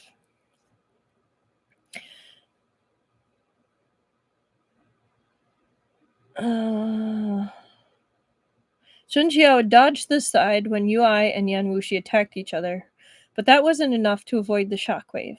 He almost lost his balance when the impact came. Fractions were my nemesis in school, which is hilarious because I do a lot of cooking. Cooking's different. You actually can like physically measure it out. Like, I know there are easier ways to do it, but if you really have to, it's like, how many of this one size? 3? Okay, 1, 2, 3. We're good. The sword point was infused with true chi. and it created a turbulent upsurge. Like a massive rushing wave, it broke and crashed over Yan Wushi's head. The azure wave's sword technique was true in its name. Qi Fengwei came up with this technique while overlooking the Great Sea to the east. Over the years, he made some improvements to it. And eventually, it became the introductory martial arts practiced by all Xuandu Mountain disciples. But even though it was introductory, the distinction between superior and inferior martial artists became apparent when they practiced the same sword technique.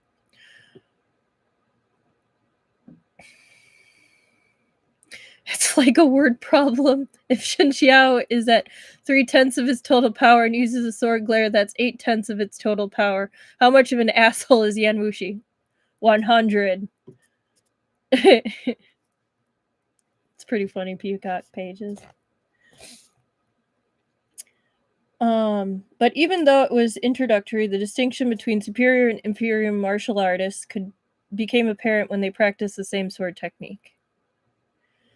Such was the case with Yui. He'd attained the level where authentic understanding of the spirit surpassed rigid mimicry of the form, and had integrated much of his own understanding of swordplay into the azure wave sword technique. He'd achieved true, perfect command of it. He and his sword were nearly one and the same. Yet his attack was thwarted by one single finger of Yan Wushi's hand. That's gotta suck for him. Close observation would reveal that Yan Wushi's finger was not still, not simply pressed against the point of the blade. To the contrary, he was moving incredibly fast, too fast to be seen. So it looked like he was motionless. In truth, his hand had never stopped moving. His finger darted as if it could see precisely where to go.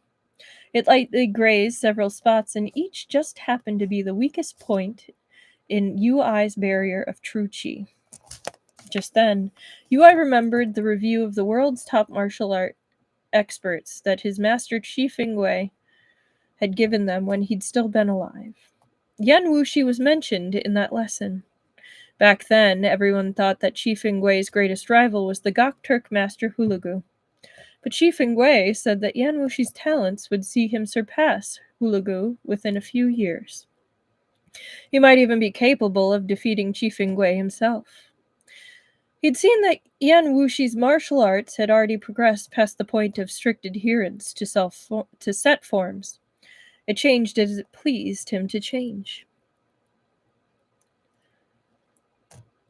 For most people, the Shu Yang strategy was the key to deepening their martial arts as they strove towards the pinnacle of martial prowess. But for Yan Wushi, it was just a point of reference. Instead of emulating the Shu Yang strategy, instead of recultivating his qi from scratch, he simply used it to patch up the deficiencies in his own martial arts abilities. We are being fed tonight. We get 2 pictures.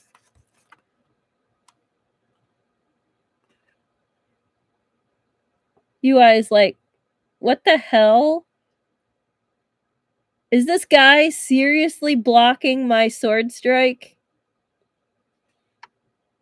Like, look at his expression. He's like, the hell is this? And then, of course, his expression for Yan Wushi's all smug. It's giving Michelangelo. A little bit. Although, to be fair, UI is a lot cuter in this than they made him in the Donghua. Like, he's got a little bit of pretty boy face. Thank you. They're a little fun. Apparently, Saturday is Pumpkin Day, so it works perfectly. Like National Pumpkin Day, apparently.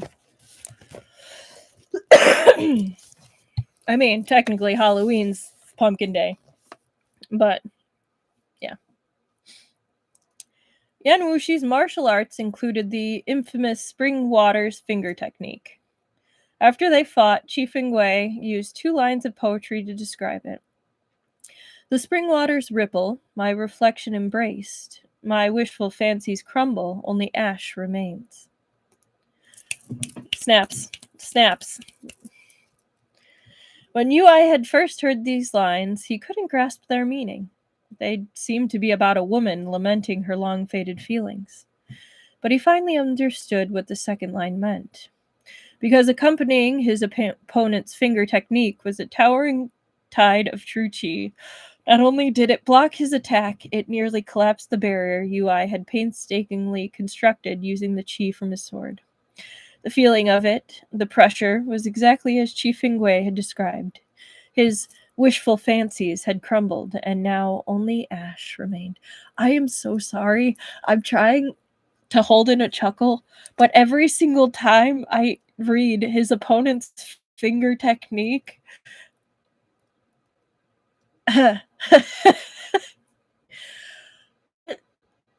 it's his style, martial arts style, so ridiculous. He's literally shooting finger guns, and all the implications of that make me laugh. Anyway, I know. I know I'm not the only one. I'm just moving on.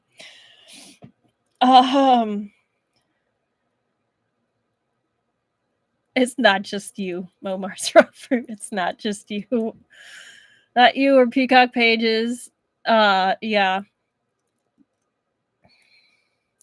Yui was forced to push the transmission of his sword chi to its limit. Yeah, that's definitely what I'm thinking. Phrasing. But just a few moments later, his attack went up like an explosion of smoke and haze, its dense vapor suspended in the air. Wind burst forth from nowhere, and giant boulders split in a thunderous roar. So many things I never look at the same because of Danmei. Yeah. Yeah. Because of Danmei. Yeah. Yeah. They do have some interesting instances and really wild extras.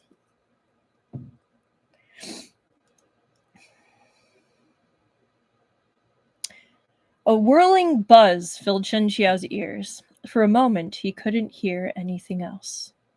On such a silent night, the explosion's roar alarmed the other people on Xuandu Mountain.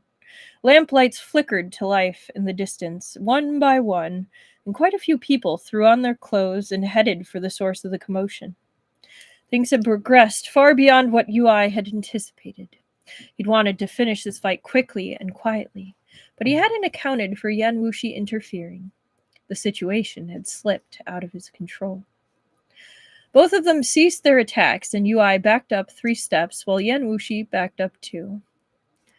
But Yui had gone all out in their fight, while Yan Wushi used only 8 parts of his strength. Everyone knew who'd come out on top. Despite everything, Yan Wushi remained composed. He had a look on his face like he was greatly entertained. Yui gritted his teeth and didn't speak. Part of him welcomed the others, since the combined strength of several elders would surely be enough to detain that trespassing madman Yan Wushi. That in turn would keep Shen Qiao from leaving. But another part of him didn't want anyone else from Xuandu Mountain to see Shen Qiao. Possessive much? Right? Hey, there's kind of like a boss fight going on in the back mountain. Anybody want to wake up for this? Like, hello?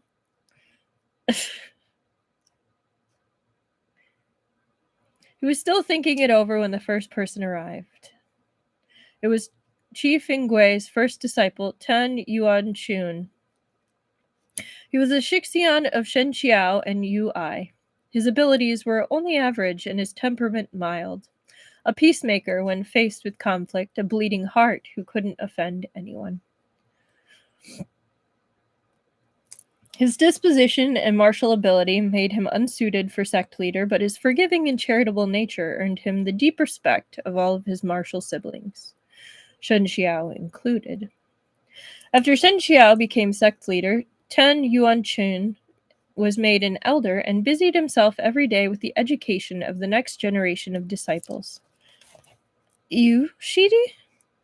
Ten Yuan Chun found Ui with a single glance, looking rather surprised. That sound just now was from you? And who's this? Huan Yue sect leader Yan, said Ui.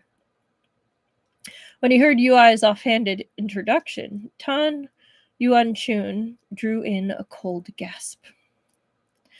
Why was the demon lord of the demonic sect here? Yan Wushi was in a good mood. He even took the initiative to greet Tan Yuan Chun, your Chief Ingwe's first disciple.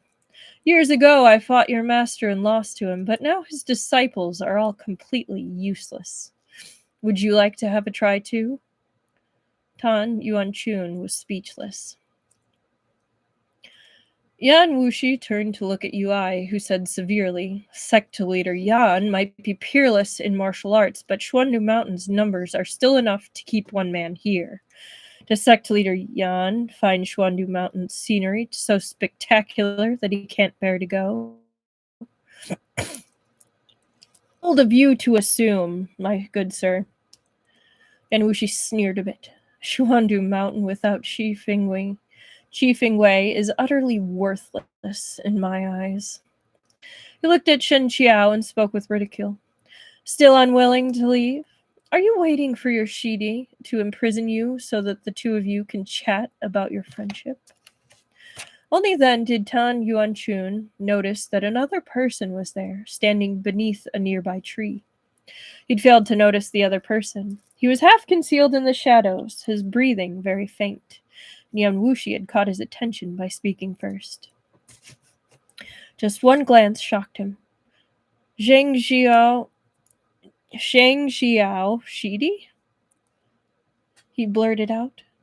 Shen Qiao, supporting himself with the tree trunk, nodded in the direction of his voice. Has Da Shixian been well?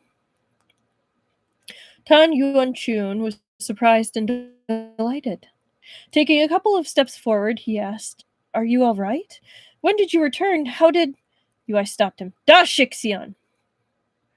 Cut off, Tan Yuan Chun remembered what Yan Wushi had just said. Tan Yuan Chun whipped around to face Ui. What exactly is going on here? It was Shen Qiao who answered.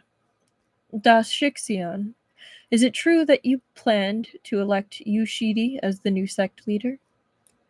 Tan Yuan Chun appeared troubled. He looked at Ui, then back at Shen Qiao. He wasn't good at finding the diplomatic thing to say, so he went with the truth. While you were gone, we've relied on Yu Shidi to handle our internal affairs. After all, he assisted you with everything before, so he's the only one who understands Xuandu Mountain's workings from top to bottom. After you fell from the cliff, several elders held a discussion and decided to let Yu Shidi take over as acting sect leader first, until... Well, it's good that you're back. Recuperate now, the rest can be decided after. There'll be plenty of time for that. Shen Qiao understood very well that if he'd truly remained here today, he would never hold the position of sect leader again. Not with his loss to Kunyi and his own grievous injuries on top of that. Even if the others didn't object, he himself wouldn't have the face to take up the title again. Xuandu's Violet Palace would remain in the hands of Ui, and regardless of whether or not Shen Qiao stuck around, he wouldn't be able to stop him from working with the Gok Turks. In fact, in his current condition, he'd only be placing himself at the mercy of others. Knowing this drew a silent sigh from him. All of his hesitation was gone. The Shen asked sect leader Yan to bring him away with you. Ah, Qiao! Shidi! Both of them spoke at the same time, Ui with anger, Tan Yuan Chun with shock. He didn't understand when Shen Qiao could have gotten involved with people of the demonic sect. Yan Wushi raised an eyebrow. He seemed unsurprised by Shen Qiao's decision. In fact, he looked like he found it exceptionally amusing. It's not too late for you to turn back, he said deliberately. Indistinct lamplight glowed in the distance, moving closer and closer. The Xuandu Mountain disciples running towards them, one after another. Blind Man's ears were extraordinarily sensitive. Although Shen Qiao could see little, he could hear them approaching. He shook his head. No. When he saw Yan Wushi preparing to leave with Shen Qiao, Yu Ai was furious and appalled. He raised his sword, moving to stop them. Wait! Yan Wushi neither dodged nor avoided. Instead, he grabbed Shen Qiao by the lower back and shoved him forward, making him the target of Yu Ai's attack in an instant. Tan Yuanchun was horrified. Sanshidi, stop! Alarmed, Yu Ai quickly withdrew his attack and backed away. Yan Wushi bellowed with laughter. Then, in the blink of an eye, he and Shen Qiao disappeared without a trace. Only the sound of his laughter remained, echoing in the emptiness. Ho ho ho ho ho ho! Yu Ai exploded with rage. That shameless madman!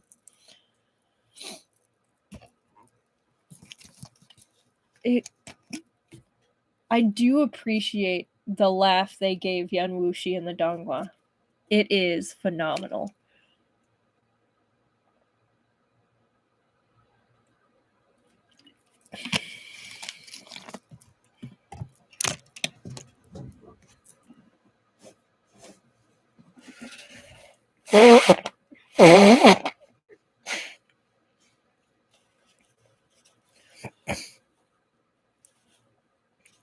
Thank you, Annika.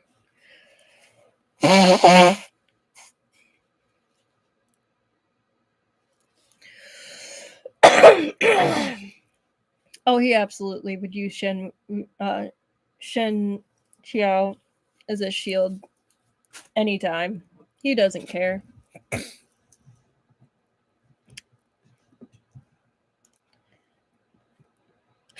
Thank you, Truffle.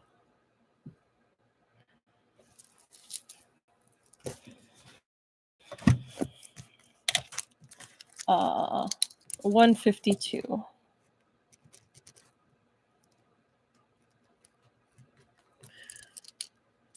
Thank you, Esper Lady. It's almost like I don't feel bad. I've just got like the congestion going on still. So hopefully it's the last stage, but thank you. Chapter 21, Altercation. Of course, all martial experts would show at least a few characteristics befitting such a figure. Some couldn't set aside their pride, some the prestige of their position. Most people of high status and standing, for the sake of their own dignity, wouldn't have it in them to use someone as a human shield. Only someone like Yan Wushi, who could destroy a Shuyang strategy scroll without a second thought, could pull off such a shameless move. No wonder Yu Ai was hopping mad, and Shen Qiao himself was at a loss for words. Yan Wushi brought him all the way down the mountain and straight through Xuandu Town until they arrived at a relay station that stood where they'd first entered the outskirts of town. Here grew a sparse patch of trees, but it was still fairly open. He set Shen Qiao down. Shen Qiao cupped his hands. Many thanks. He'd been injured during his fight with Yu Ai. His whole body, what is buzzing? Nothing? Okay. His whole body was full of blocked qi and stagnant blood. Only now, after some time had passed, did he feel the warmth slowly return to his body, sensation flowing back into his arms and legs. Yan Wushi, however, gave him a discourteous sneer. So, what exactly was the point of your trip to Xuandu Mountain? It only confirmed what I said before. If a person stands to gain from something, their heart is worthless. Your martial siblings, people you grew up with, they didn't hesitate to betray you when it served their interests. They let you fall from a cliff without a single care, just to secure the title of sect leader. Chief Ngui boasted that his sect was righteous and just, honest and candid, but his disciples conduct themselves like they were taught in one of our demonic sects. Truly incredible. Of course, he knew that Xuandu Mountain had searched tirelessly for Shen Qiao after he fell from the cliff, and that they'd come up empty-handed because he himself had rescued Shen Qiao. But Yan Wushi had no reason to speak up on their behalf. He was more than happy to see Shen Qiao become despondent, to watch him go from a soft-hearted, downtrodden sect leader to a man who hated and resented all the world. But Shen Qiao didn't pick up the conversation. He sought out a boulder nearby and slowly lowered himself onto it. Ui tended towards stubbornness and was strongly utilitarian. He strove for perfection in everything he did, and he'd been that way since he was a child. If he hadn't been at Xuandu Mountain, he might have been another Yan Wushi by now. But all those years, he put his heart and his soul into Xuandu Mountain without even a bit of hidden selfishness. The Marshall siblings all loved each other devotedly, and it was enough to warm even the hardest of hearts. Furthermore, Ui wasn't Yan Wushi. Before his betrayal, Shen Qiao would never have thought he would do such a thing. Even if Qi Fingwei was revived, he'd likely think the same. Ui had engineered his defeat at Kunyi's hands. He let Shen Qiao lose to a Gok Turk in full view of everyone. With his reputation in pieces, Ui had simply stepped into Shen Qiao's position. It wasn't as if anyone would think It wasn't as if anyone would think him unqualified, and it'd be smooth sailing from on. After all, even if Shen Qiao was still alive, he wouldn't have the face to ask to continue as sect leader. All of this sounded very reasonable. But combined with Ui's sincere agitation when he'd spoken of his own troubles, and that he'd said he was doing it all so that Xuandu Mountain could stand above the other sects in the world, and things started to look a little bit odd. If the troubles Ui spoke of were real, and he really did have another reason for his actions, then he couldn't have just been talking about colluding with Kunyi to throw Shen Qiao off the cliff. He was definitely working with the Gok Turks on even greater and more important matters. Shen Qiao furrowed his brow, his head prickling with pain as if it were being stabbed by needles. Ouch! No matter which way he turned it over in his mind, he still failed to understand. There had been frequent regime changes since the Jin dynasty's move south and the uprising of the 5 barbarians. But even though the Xiao and the Qi carried strong northern influences, they'd still followed the Han way of doing things, and so had gradually acculturated. If they were the ones who unified the world, then people would find it acceptable, though perhaps with some difficulty. But if instead it was the likes of the Gok Turk royal court, still living like brutish nomads, grazing their livestock on the grasslands and periodically invading the central plains, they weren't considered enlightened rulers by any stretch of the imagination. The image of the Gok Turks as capricious, coarse, and thuggish was deeply entrenched in the hearts of the people of the Central Plains. Ui would never risk such universal condemnation if there wasn't some absolutely astronomical benefit to be had. So then what was Ui plotting, and what would he get out of it from the Gok Turks? Or one could say, what would Xuandu Mountain get out of it? Shen Qiao did not bring such things to Yan Wushi for discussion. Even though the two of them were much closer now, they still weren't friends. Plus, Yan Wushi was mercurial. Mercurial. There you go. His morality unpredictable. It was foolish to seek sincere advice when they'd had such a shallow bond. Shen Qiao could only mull over it himself, turning the issue this way and that within his mind. But no matter how he mulled, it felt like there was a thin piece of window paper between him and the answer. He couldn't see through well enough to untangle it. Had enough rest? Yan Wushi said suddenly. Shen Qiao looked up, nonplussed. His distraction left him with a bit of a guileless expression. If you've had enough rest, let's fight.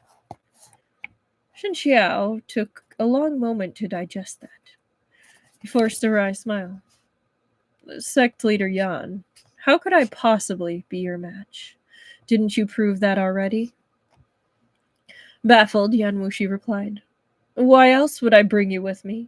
What is it to me if you live or die? If I just wanted the Xuyan strategy scroll, I would have gone straight to Xuandu Mountain myself. Why bring along dead weight like you? But you have 2 Zhuyang strategy volumes within you. It's only a matter of time before you regain your martial arts. Such good fortune doesn't come to just anyone. For a long time, I've wanted to study Tao Hongjing's martial arts by using someone proficient with the Zhuyang strategy. I can't fight against myself, though, and I certainly can't go hunt down that bald donkey Shu Ting to practice against. Doesn't that make you the most suitable candidate? The corners of Shen Qiao's mouth twitched. He had no idea what to say. After a while, he finally replied, I only have 3/10 of my strength back, and I was injured when I fought Ui just now. I fear my ability will be lacking. That's why I granted you a great mercy, letting you sit there and rest for a while. I'm beginning to feel like being detained on Xuandu Mountain wouldn't be that bad of an option, Shen Qiao said helplessly. You've already regained your memory, said Yan Wushi. That means you'll be able to remember that volume of Shuyang strategy you learned before and use it at will. Furthermore, reading the other volume at Shuyun Temple was enough for you to absorb it in its entirety, taking your skills to the next level. Shen Qiao thought about it, then nodded with sincerity. That's indeed the case. Taking this into account, although Yan Wushi's motives weren't pure and he'd repeatedly used Shen Qiao for his own purposes as well as simply to amuse himself, he still felt like he needed to show more gratitude. Do you? Do you? I don't think so, but okay. I haven't properly thanked Sect Leader Yan since leaving the villa, he said. If not for you, I fear I'd have become a lost soul at the base of Bamboo Peak. What you should thank is the Zhuyang strategy's true chi that's inside your body, said Yan Wushi. If not for that, I wouldn't have bothered to save you. It was a rather bleak conversation, but Shen Qiao replied in good cheer. All right. I will go burn some incense for Shizun. To thank his esteemed self for passing the Zhuyang strategy down to me. I couldn't sense any of the Zhuyang strategy's true chi within Yui's body when we fought, so I believe that Qi Fingwei only passed it down to you. Shen Qiao nodded. That's right. I was alone the day Shizun conveyed to me the volume of Lost Soul and ordered me to memorize it through recitation. He forbade me from writing it down. It's rumored that Xuandu Mountain has a Zhuyang strategy scroll hidden away, but I don't know if it's still there. Yan Wushi found this very interesting. Didn't Qi Fingwei wish for Xuandu Mountain's legacy to be passed down through the generations? Didn't he want each and every disciple to excel? Why did he only show the volume of Lost Soul to you? Shen Qiao replied slowly.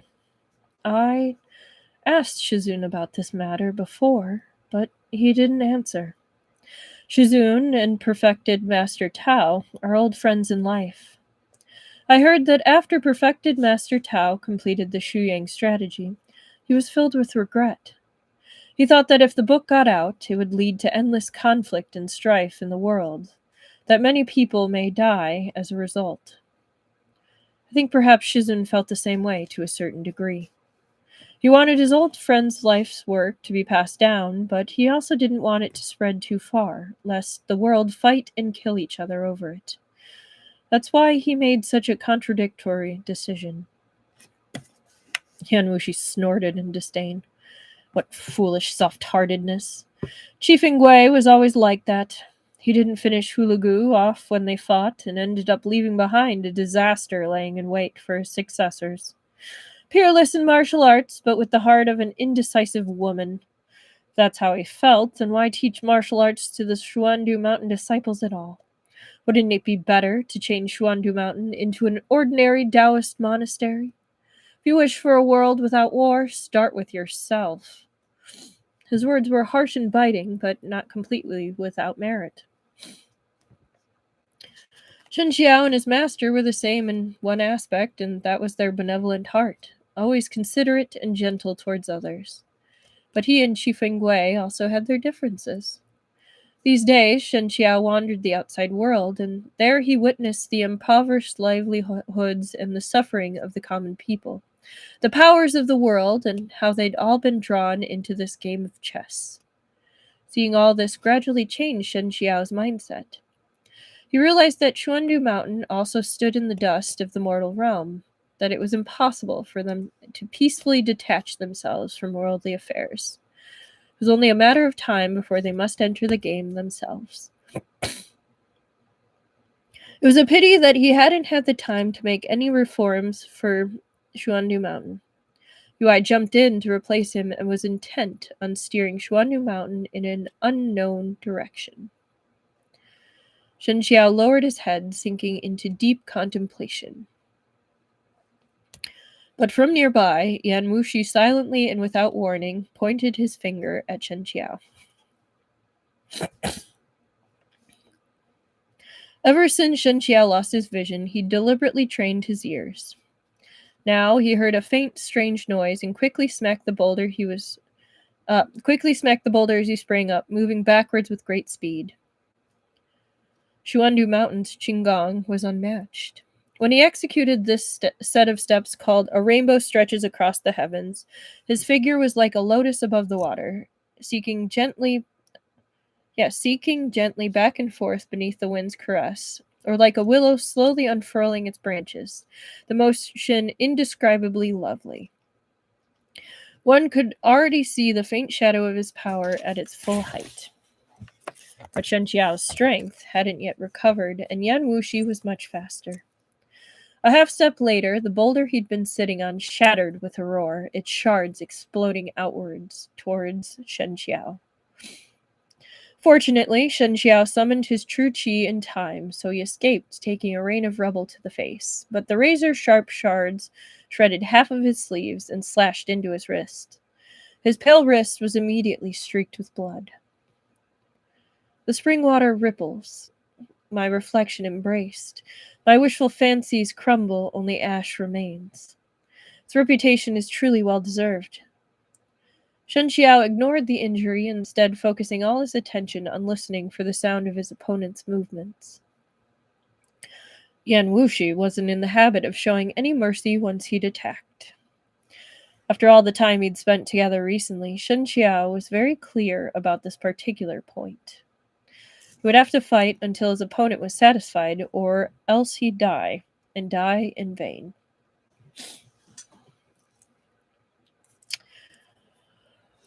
Okay, one more chapter, and then we'll be all set for tonight.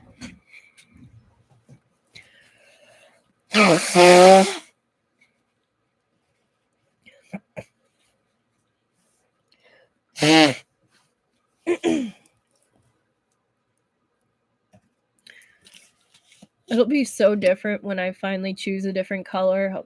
I'll be like, wow, she's not as pale as a ghost anymore.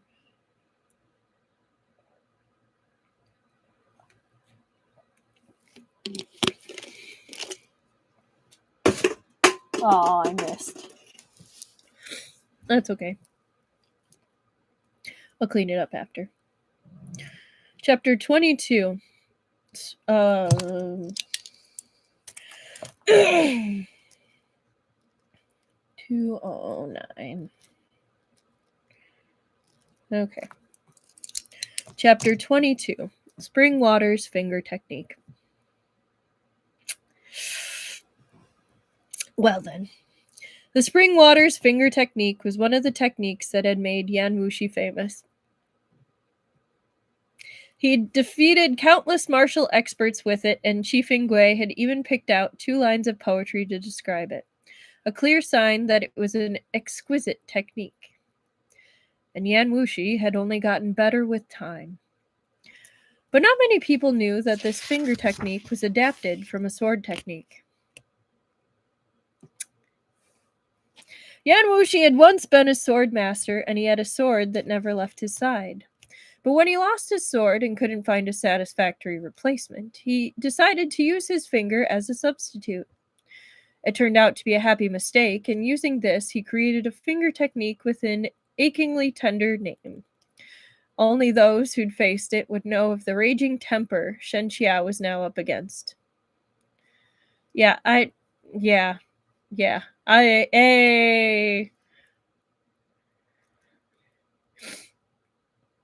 So many innuendos. Someone with sharp eyes would see that Yan Wushi's movements were very slow, elegant, and gentle, as if he were merely brushing a leaf from his opponent's shoulder. But his finger was blurred with the after images of where it had been, and it was impossible to determine exactly which of the images was his real hand. Shen Qiao was a blind man. Without visual distractions, the other senses sharpened. He felt a crushing mountainous pressure bearing down on him from all directions, threatening to flatten.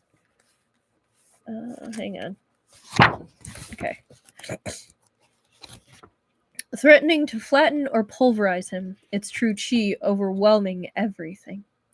The pressure wasn't uniform. It followed the movements of Yan Wushi's finger. Sometimes he felt it on his shoulder, sometimes it struck at his neck. It was fleeting, erratic, and impossible to defend against.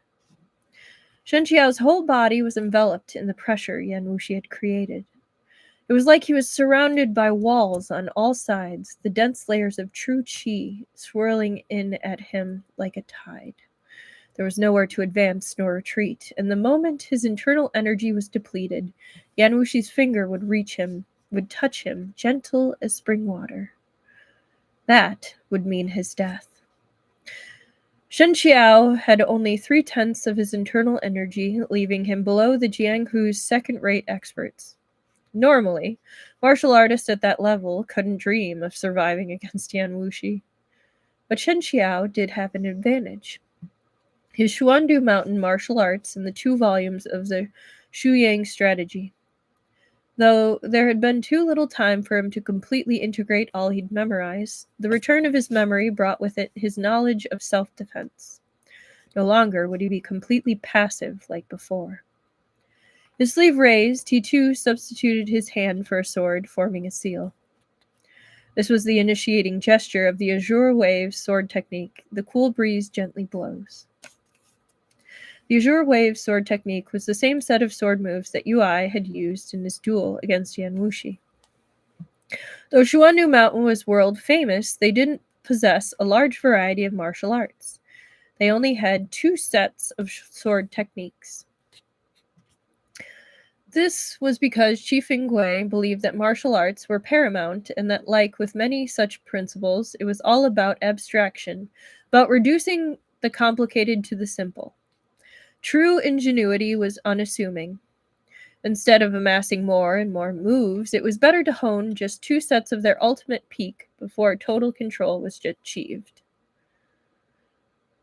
It kind of reminds me of an old folk story where it was, and I'm gonna probably remember it wrong, but basically there was an emperor who instructed an artist, like a scribe or artist, to draw him a picture of a rooster, and then waited and waited and waited, and then a year later he came to this man angry and was like, where's the picture of a rooster? And the artisan sat there and drew for 5 minutes and drew an absolutely amazing picture of a rooster. And the emperor was like, why have you not done, why did it take you this long to do this? And then he said, I have been practicing drawing this rooster for a year, so that I could give you the best possible. So it kind of reminds me of that frame of mind. It bugs me. I can't remember the exact tale, but it's along those lines. It's an old story. The cool breeze gently blows, as its name implied, started with a gesture that was gentle and accommodating, like one was basking in a refreshing breeze. Lacking a sword, Shen Qiao used his fingers instead. Making this gesture, he finally felt a sense of familiarity from his past. True qi rose from his abdomen, flowing across the acupoints of his waist and up to his spine, gathering at the base of his neck, then streaming down his arm and to his waist. His opponent's true qi condensed into an ironclad enclosure that slammed towards him from all sides, and just as it closed in, Shen Qiao directed the flow of his qi to his fingertips. There was a white slash like a sword glare. This was sword qi.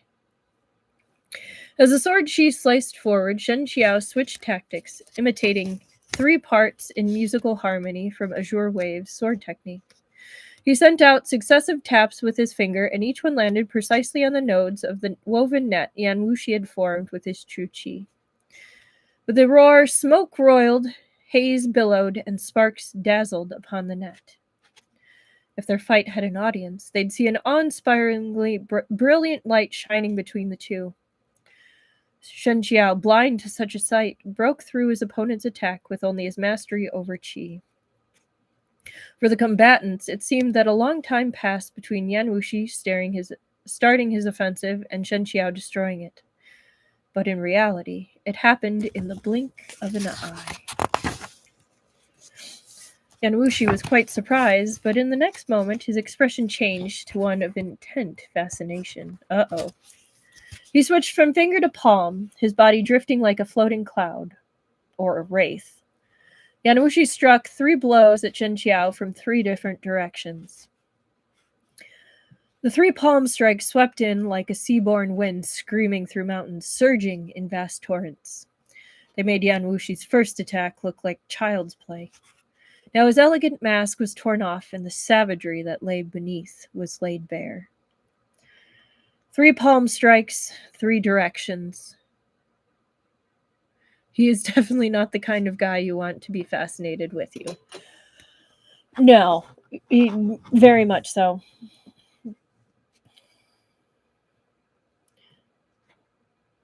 Shen Qiao was just one person with 2 hands. He couldn't possibly defend on 3 sides at once. He chose to retreat. Since he defused Wushi's first attack, there was no longer any true qi blocking the way behind him. But he'd only managed to back up a few steps before Wushi's strikes came within inches of his face. No matter how powerful Wushi was, he was still only a human being. It was impossible for him to attack with 3 hands at once. They came in a sequence, albeit at a speed so ludicrously fast that nobody could have tracked it. But Shen Qiao could, because he was blind. A blind man need not see, only hear. Yeah, he doesn't have friends, he just has toys. Yeah. Or subordinates. Since his injury, he'd suffered many hardships that would have been unimaginable to him before. And these hardships looked all the more stark after his memories returned. At times, Shen Qiao had been lost, had been at a loss, had even been deeply wounded by the betrayal of his loved ones. But in this moment, his heart was at peace. He'd been at peace before as Xuandu Mountain sect leader, but that was the peace of someone who'd never suffered setbacks. The peace he felt now came after he was lashed by winds and rain, beset by defeat and hardships. After the tumult of a storm on the sea, the moon rises high above the clouds, painting the water and the heavens in one color. No billows or swells, no joy or sorrow. In late spring, the thick brush grows. Early autumn sees the layered clouds drift. Within the well, a lone lamp shines. Upon the colored glaze door does the moonlight glint. Shen Qiao discerned the sequence of those 3 strikes, and his hands became lotus flowers, opening and closing in an instant as he countered one after the other with rising waves form blue mountains. The sun and moon reside within, and then auspicious clouds roll in from the east, all from the azure wave sword technique. No Xuandu Mountain disciples would have recognized them as azure wave sword technique moves, because in Shen Qiao's hands they'd been completely transformed. But if Qi Fingwei were alive to see, he'd easily recognize that Shen Qiao's moves were no longer constrained to the maneuvers themselves, that they diverged even from the ways of sword Qi and reached the echelon of sword intent. The sword was king of all weapons and had always been deeply revered in martial arts. Nearly all practitioners in the Jianghu used swords. For many of them, their swordplay was nowhere near masterful and certainly didn't approach any kind of echelon. There were 4 echelons of the sword: sword Qi, sword intent, sword heart, and sword spirit.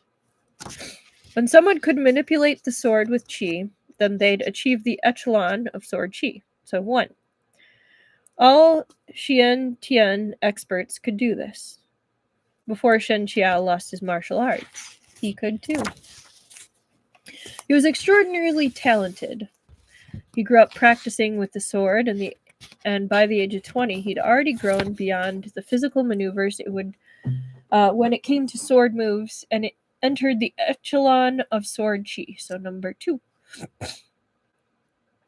Later, when Qi Fingwei passed down a volume of the Shu Yang strategy to him, he found within the scroll a method to condense true Qi and combine it with the sword Qi, which improved his swordplay more and more. If nothing had gone wrong, it would have been only a matter of time before he reached the echelon of sword intent, so level 3. But then he was challenged to a duel at Banbu Peak.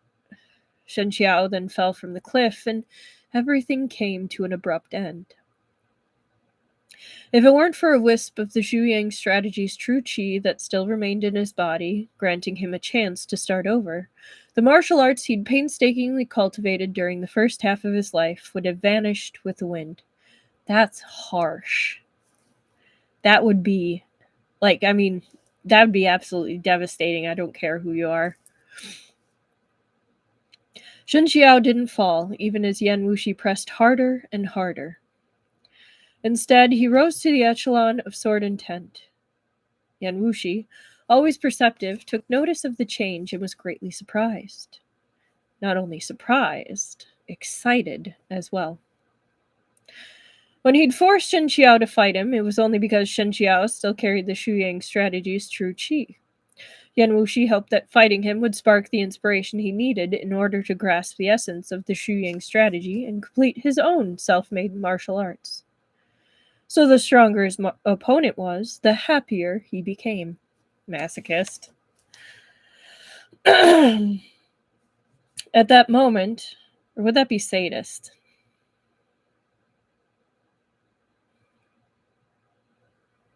I mean, he feels more like a masochist.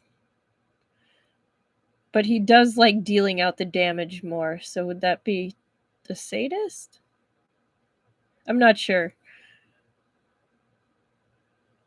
Anyway. At that moment, Shen Qiao's heart was tranquil and completely at peace. His mind had also entered an entirely new state after reaching the echelon of sword intent. It was clear, boundless, and indescribably profound. He does seem like the kind of guy who could do both. I agree, Annika. It was a vast world where the ocean embraced hundreds of rivers, where cliffs soared thousands of meters into the sky. And it was a narrow world, with mere inches on which to move and no footholds to be found. But where the sword intent lay, the principle of Tao also lay. Both. Yeah, both is good.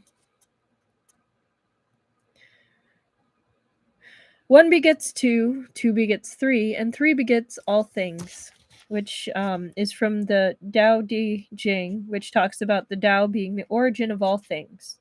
complete verse has an additional "the Tao begets one" at the very front. There was no ground beneath his feet, but from his step came the ground. There was no light to be seen, but his heart itself possessed light. In a state like that, Shen Qiao didn't need to see. He could clearly sense the trajectory of his opponent's strikes. He waited patiently. He waited quietly, sorry. Wushi pointed a finger between his brows. Shen Qiao didn't retreat. He raised his hand to meet it. His right hand lifted, his spread palm perfectly blocking that one finger. In an instant, the nearby stones were sundered into rubble that streaked like shooting stars against the backdrop of the night. All Shen Qiao felt was a roaring whine within his ears, then blood spilled from his nose and mouth. His entire body flew backwards against his will, slamming into a mighty tree trunk before landing heavily on the ground. This poor man keeps getting the shit beaten out of him. Thank goodness. Wushi made an incredulous sound, but his expression was deeply impressed. He'd used at least half of his strength. Shen Qiao's damaged foundations remained, even though he'd reached the echelon of sword intent. It was amazingly impressive that he'd caught Wushi's strike and blocked it, instead of just dying on the spot. Well then. That alone demonstrated that Shen Qiao's aptitude and potential were indeed remarkable. He was able to reach the echelon of sword intent even though he was still reeling from betrayal. No wonder Qi Fengwei had chosen this man as his successor. But although Shen Qiao wasn't dead, he wasn't far from it. Should have been impossible for him to withstand a direct blow from Wushi's finger, but he'd taken it anyway. On top of that were injuries he'd suffered during his fight with Yui on Xuandu Mountain. He was well past the point of exhaustion. With all of his strength now sapped, he passed out. Wushi bent down and grasped his chin. Shen Qiao's face was like cold jade, horribly white and dull. Even his lips were bloodless, devoid of all color. It looked like he might stop breathing at any moment. But since his fall from the cliff, he looked like that 9 days out of 10. The only difference now was that it looked somewhat more serious. But within all this bloodless parlor, with his eyes tightly shut and his long eyelashes fanning like feathers, there lingered a trace of frail, ascetic beauty. And now that he was unconscious, it was even meeker and lovelier. They do be loving their sickly beauties in ancient times. It was precisely this docile appearance that had misled Mu-Tipo that day at the inn, when he confused this man-eating flower for a daughter herb.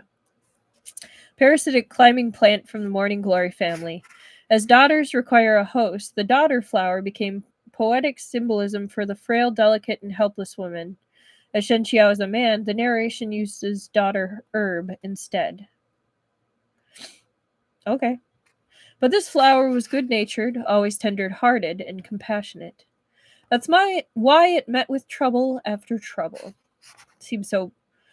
It seemed to bring all this trouble on itself, but it also anticipated and accepted the consequences of such tenderness.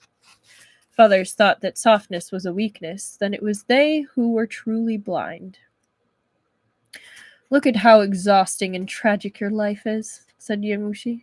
"Your master is dead, your position as sect leader was stolen. All the martial siblings you grew up with either betrayed you or disapproved of your methods. Your family and friends deserted you, and you were gravely injured, forced to leave Xuandu Mountain. Now you have nothing." Wushi whispered right by Shen Qiao's ear, coaxing him with his softest tone. "But there's no need to live a life that tragic. As long as you enter the noble discipline with me and cultivate the Fenglin scriptures, I will pass my volume of Shuyang strategy on to you. When the time comes, you won't just regain your martial arts. It'll be only a matter of time before you progress even further. Be far faster than the 3 or 5 years it'll take to recover by yourself. After that, whether you want to take back your position as sect leader or kill UI in revenge, it'd be no trouble at all. What do you think? This was the time when Shen Qiao's will was at its weakest. He was dazed, devoid of the strength to resist with his body, and was susceptible to invasion of his mind. Yan Wushi had even instilled his words with demonic persuasion and repeated them in Shen Qiao's ear again and again. They crept straight to his heart, pounding mercilessly at his Taoist core, which is literally Taoist heart, which refers to the foundations of Shen Qiao's internal cultivation in martial arts. Shen Qiao frowned in pain, and his body struggled a little, but Yan Wushi didn't let go, just repeated his words again. UI allied with Kunyi. Because of them, you fell from the cliff and lost all your martial arts. Don't you hate them? Without your martial arts, without your status, even capering clowns like Chen Gong and Mu-Tipo dared to make a fool of you. Does your heart really not hold even a whit of hatred? Don't you want to kill them? I can help you with that too. To a passerby, they looked like two people intimately murmuring to each other, acting flirtatious and seductive. Of course, it wasn't like that at all. The force behind Yan Wushi's fingers grew and grew, digging into Shen Qiao's chin until red marks bloomed. They'd probably bruise the next day, but that wasn't why Shen Qiao was suffering. It was those demonic words pounding into his ears over and over. He couldn't escape them, couldn't avoid them. He clenched his teeth hard, and though he'd already lost consciousness, the thread of his subconsciousness seemed to bind him firmly, preventing him from saying yes. The moment he said yes, he would begin to lose his conscience.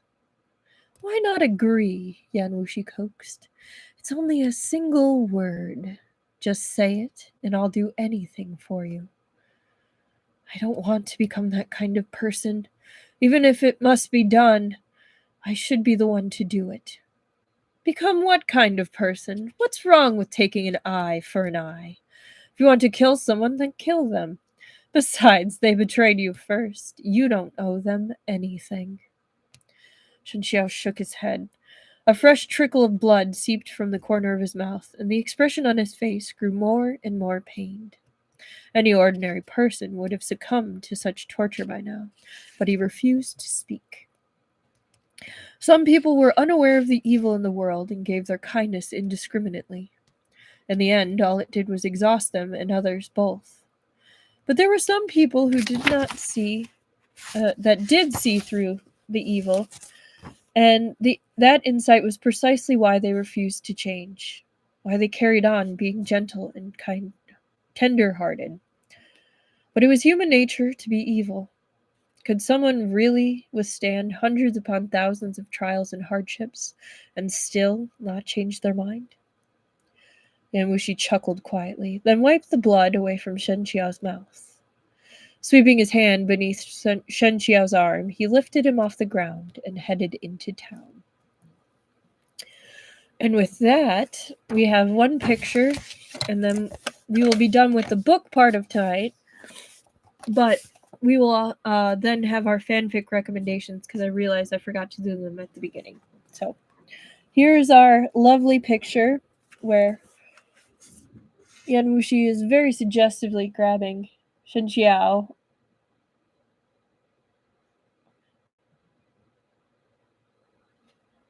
I do appreciate Yan Wushi's eyebrows. Like, he got some fine eyebrows. Like, also, look at that size difference between them. Like, he is looming over him. Like, I know he's in pain, but like, hot damn, that is quite an image. His hand is like the size of his face. Like, oh my god. Like, damn. Right? All right, hang on. Okay. The artists knew what they were doing. They definitely knew what they were doing. Okay. So, I'm actually going to write it down. Fanfic rec.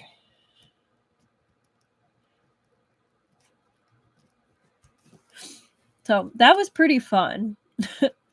A very interesting way to end it. A kind of perfect way to end it because it feels like a good point to stop. Oh, hang on, not yet. I'll do the fanfic real quick. So for for Scum Villain, 235. For Scum Villain, the recommendation this week is A Brother by Any Other Name by Halotropic. And it's a one-shot from Yu Qingyuan's point of view after everything is over in canon, where some of the other Peak Lords insist that Shen Qiao is possessed and demand to test it. There is kind of a surprise ending, so I think you should give it a read. Hello from Bulgaria! You made it just in time for the fic recommendations. We actually just finished the main story. But hello! So continuing from that, the actual summary for this one is explain what is happening. Yu Qingyuan said through gritted teeth. Right now. Qi released one of Shen Qiao's tightly bound ankles to make a hasty salute. As she came back up, Yu Qingyuan saw that she had rapidly fading black eye. Zhangmen Shixian, we Peak Lords have reason to believe that Shen Shixian is possessed. This again. Yu Qingyuan's smile tightened further. This one is confident that is not the case. The Peak Lords of King Qian band together to solve the mystery of Shen Qiao's strange behavior once and for all, using as many truth-revealing artifacts as it takes to prove their suspicions correct. But Yu Qingyuan is no fool. He would recognize his brother anywhere, even if his brother was no longer able to recognize him. Okay, so for the Modao Zushi recommendation, I picked another story by Vrishchika, the Jin versus Lan for Wei Wuxian's Hand. And it's exactly as silly as it sounds. It's lighthearted, it's complete. The official summary is Jin Zixuan and Lan Wenji fall in love with the same person. Somehow, they still find happiness in the end. And then there's the prompt below. So I will let you read the extra notes and prompt from the author if you would like yourself. But those are the two for tonight. But yes, hello and welcome. You're Chi Rong. You've been commenting a lot on the videos. I like that. I'm glad you got to make a live, even if we're kind of like ending it.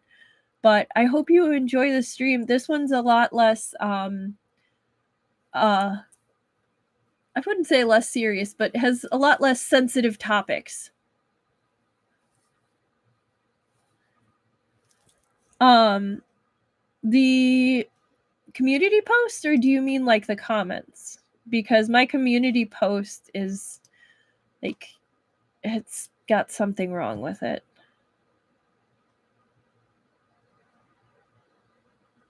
I read your comments and I try to respond. So if you're talking about that, yes, they have. And I enjoy reading them. I'm glad you've been enjoying the stories. I can look and see in the community page. My community page doesn't like loading things. So, let me double check. Let me see.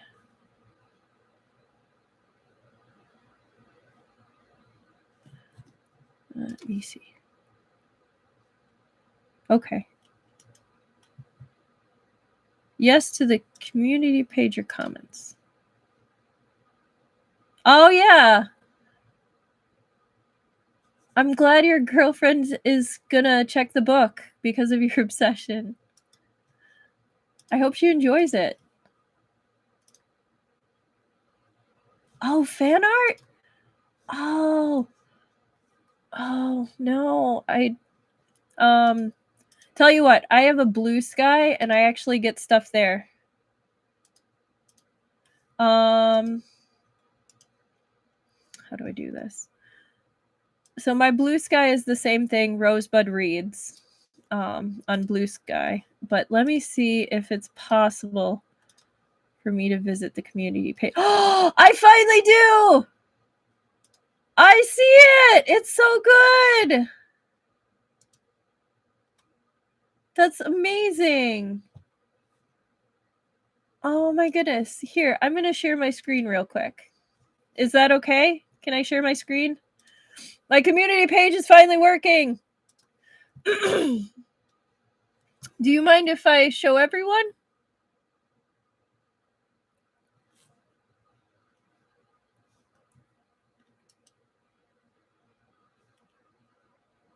Can I show everyone? Are you okay with that?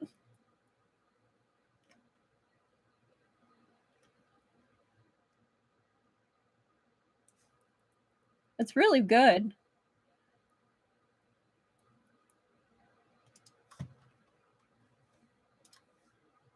I'm so excited that I actually figured out my community page. Okay, I'm going to show it.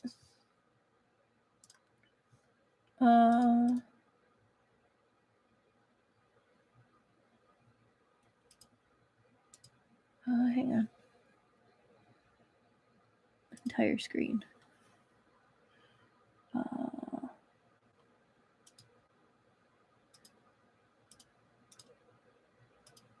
Entire screen. Okay, we're just going to do an entire screen.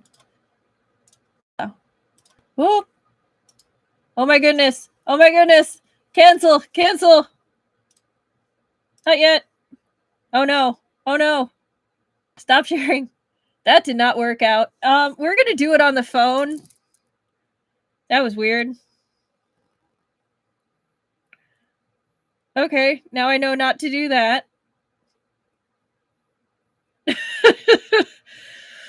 Veering into infinity. I really hope no one has epilepsy.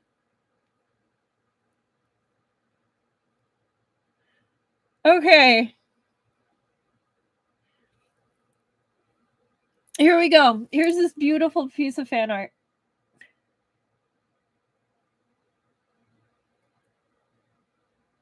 Look at that.